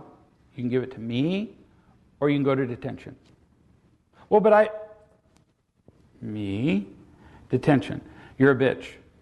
Okay, I'm a bitch, and me, or detention. All bad words lose their power if they don't bother you. Hear me? If it bothers you to be called a bitch, you're screwed. I go to all black churches, walk up to the biggest guy in the front row and go, nigger. And he clenches his fists, and I go, you're so stupid. I own you now. You just gave me your happiness. You just handed it to me. You are now my slave. Do you like it? And every one of them goes, that's a good point. I talk on black radio shows in Harlem many times, and we talk about this subject. They love having me on because it lights up their switchboard like crazy. 9 out of 10 callers are going, yeah. Call me names until it quits bothering me. Only bothers you as much as you let it, baby. Didn't bother her, it bothered me. I didn't care. Yeah, and you know, that's a really good point. It bothered him more for her to be called a bitch because that's vicarious victimhood. So, because see, if the kid had called him a son of a bitch, he would have been like, I'm too tough to be bothered by that. But if you call my girlfriend a bitch, well, see, now I have license to be self-righteously indignant. It's not conscious. I'm not making fun of it. But that's where that comes from. So you started off saying, I'm afraid. And once you're afraid, your kid owns you. He can see it in your face. Then if he calls you a bitch, he's going, he's like riding a horse now. He can take you anywhere. Well, I'm supposed to be loving, so then I'm kind of like letting him run the show because I think I'm supposed to be loving. That's not loving. That's enabling. And so, as you spend more time with people who unconditionally love you and you get filled up and you get a sense of confidence in who you are, then you come in and you say, so what? You explain the rules and you say, what? You just say, hand me the Xbox. You've already explained the order of the consequences. First, you lose it for the night. Then you lose it for a week. In other words, if the kid says, well, you're just a bitch, I don't have you, okay, well, that's 5 days. I used to say to my kids, do you remember the old Fram oil commercial? The most famous, it was rated by the advertised Clio Awards, the best commercial ever made. The guy would hold the Fram oil commercial because they're bright orange. And he would say, I told him to buy one of these. The guy's got a cigarette hanging out of his mouth. He lives in my hometown. And he said, I told him he could buy one of these, but no, he wouldn't do that. So now he has to buy one of these, and it shows a bill for a new engine. Oil filter, new engine. He said, pay me now or pay me later. Oh, unforgettable. That's what I told my kids. You can pay me now a little, or you can pay me a lot later. So your consequence early on is easy. I'd just go, 1 day, and you want to argue, 2, I got lots more fingers and toes, I'll take my shoes off. And eventually it goes to, we will sell the Xbox, and boy, you better mean it. Now, somebody will help you with the order and how to do it. I'll help you if you send me an email. But then you don't get upset about it. You tell them ahead of time. I'm teaching you responsibility. I can teach you at a low cost now, or you can let life teach you, and life will crush you. Because if you try this crap with your boss, they just fire you. Isn't that what you'd do if somebody behaved like that? You wouldn't snatch that kid out of you'd just fire him. Run him off. And you wouldn't feel the least bit bad about it. And if he said, oh, I have a wife and child at home, you go, gosh, should have thought of that before you did that, huh? How long you working here, not counting today? Yeah. Tyrone would fire him in a heartbeat. And so would every boss. So I can teach you now, or your boss can teach you later. Or you can learn in the cell block. No joke, that's how they get there. See? Fearless. Is this helping? More the feeling I want you to get rather than the details at this point. And you can't do it fearless until you've been loved enough. Okay? All this stuff just almost seems like a foreign language to people, doesn't it? I'm talking about how you can take over a classroom of inner city kids. I've been there. Love them. But there's no leeway on the rules. You want to go on the next camp out? Then misbehaving on this one isn't going to be one of the ways you're going to get there. And we did stuff that was so fun. That's the other thing you have to do as a teacher. We made life so fun for these kids, they didn't want to miss a single minute of it. We didn't meet one time a week. We met 3 times a week. Our average attendance for some months, average attendance was 100%. Their parents would call me and say, if we're late getting out the door, taking them to the scout meeting, they're all over us. What do you do to these kids? Because I told them when I bought a full-size school bus to take them to stuff. And 30 kids, and I would say, we're leaving at 3 o'clock. We ain't leaving at 3:01. So if you arrive at 3:01, all the boys will be in the back of the bus just waving and hooting and hollering and laughing at you. In all the years that I did the stuff with those 30 kids, nobody was ever late. Ever. Their parents were just freaked. And I said, and if I hear that you're misbehaving at home, you're going to miss the next activity too. And the parents are just going, thank you, Jesus. You have to make life fun for them and care about them. And yeah, you can't change around their entire week just by loving them. That's not so different than real love in the workplace, really, is it? Nope. Pam was telling me, I told you before, the industry standard for her is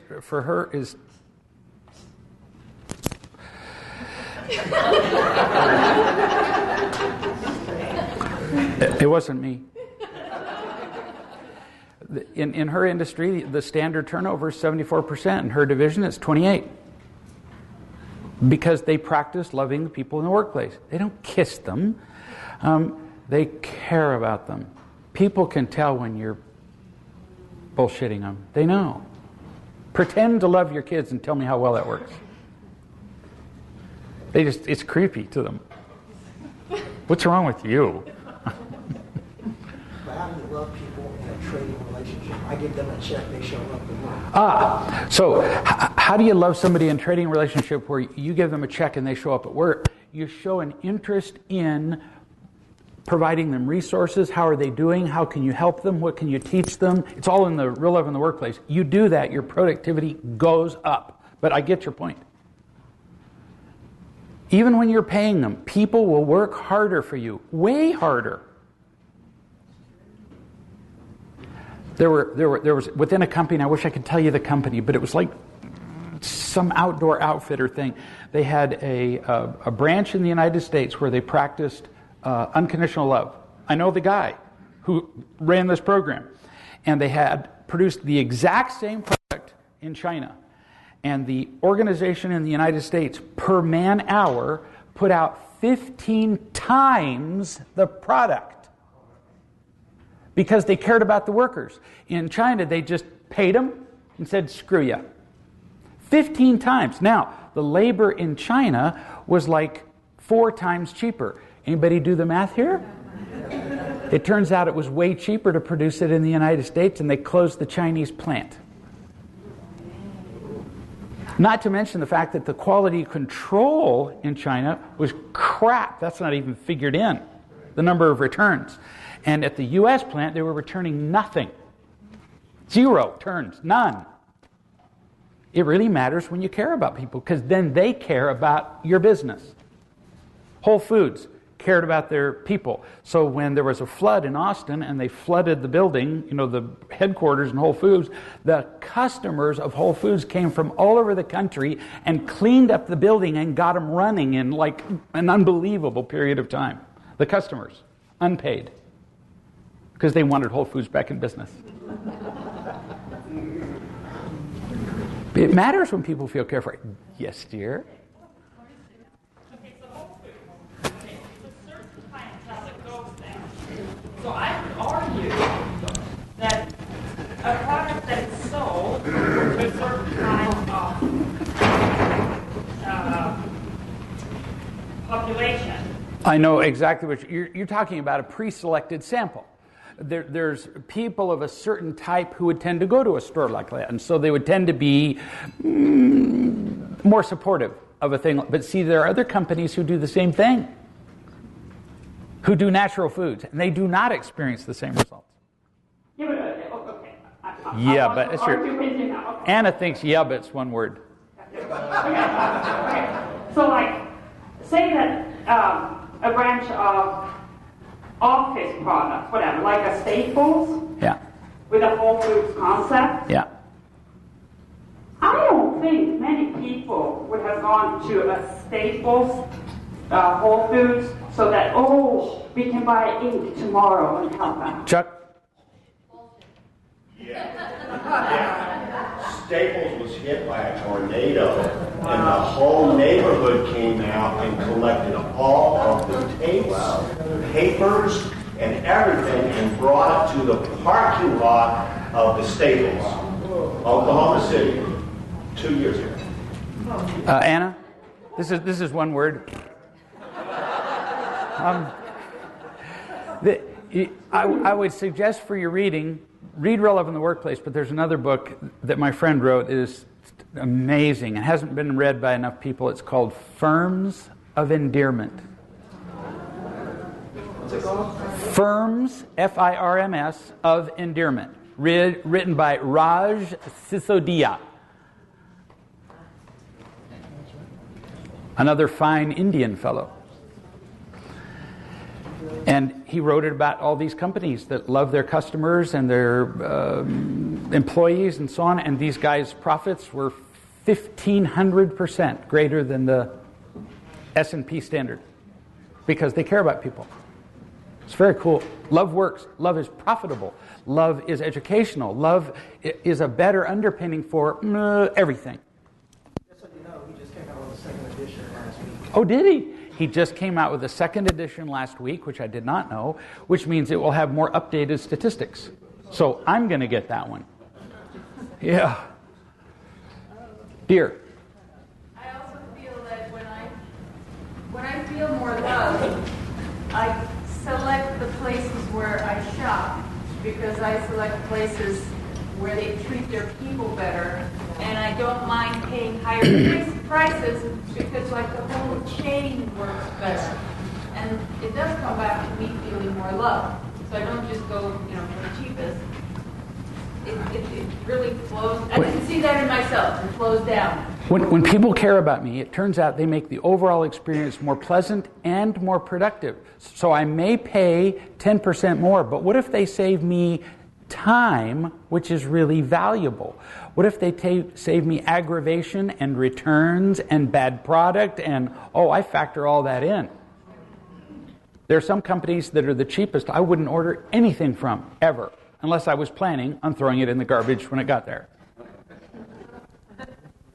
I like to be loved. I like to be loved by anybody, no matter what the circumstances are. Who's back there? Oh, you. You, or are you pointing at somebody? Sharon? Oh, you're just... No, I had a comment. Oh, I thought you were like, your deodorant was hurting, or... Yeah. Go ahead, honey. So my son has been raised with real love since he was 14, and out of high school, at 19 years old, I got a job working for a company that's high stress, angry, write letters to people that are lies. So you're working for a food brokerage company that moves tons of product to Walmart, Costco's, all that stuff. So he's a logistics manager for this company, making great money right out of high school. 3 years in, he's done. He resigned at Christmas, got his Christmas bonus, walked in Monday morning and said, I'm done. He's selling out his soul now. 22 years old, he's already figured this out, that that's not going to do it. So real in the workplace, he gets it all, he's like, this ain't it. So he quit. He said, I don't care how much money more they pay me. They offered him last week $10,000 more a year, and he said, nope, not doing it. His happiness is more important than what they're feeding him in this company, the money, the bonuses, all that stuff he gets every year. He said, done, not doing it. I can reproduce myself, do that anywhere, but I'm not doing that because they're not loving me. They don't even listen to their employees. They don't ask them. They just fear, fear, fear, pressure, pressure, pressure. Really cool to watch it, not when he turns 40, but he's getting it at 22. Really cool. He said, I come home and it feels like my soul is sucked out of me. Done. And he's tried. He's worked with all his managers and everybody above him. And nope, they don't want to do it different. So first, you become loved and loving. And then if you're in an environment that consistently empties you out, it isn't worth doing. So I'm going to sit up here and answer questions till you're done, but we're kind of at the end time, and I want to respect that. It's been a privilege to be here with you.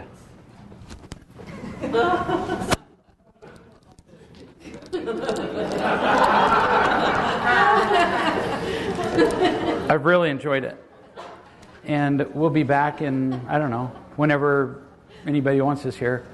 I've gotten to know a whole lot of you that I didn't know before. That's been a real treat. And get to see all of you who I know well. So what a privilege for all of us. And thank Donna and Sharon and Pam and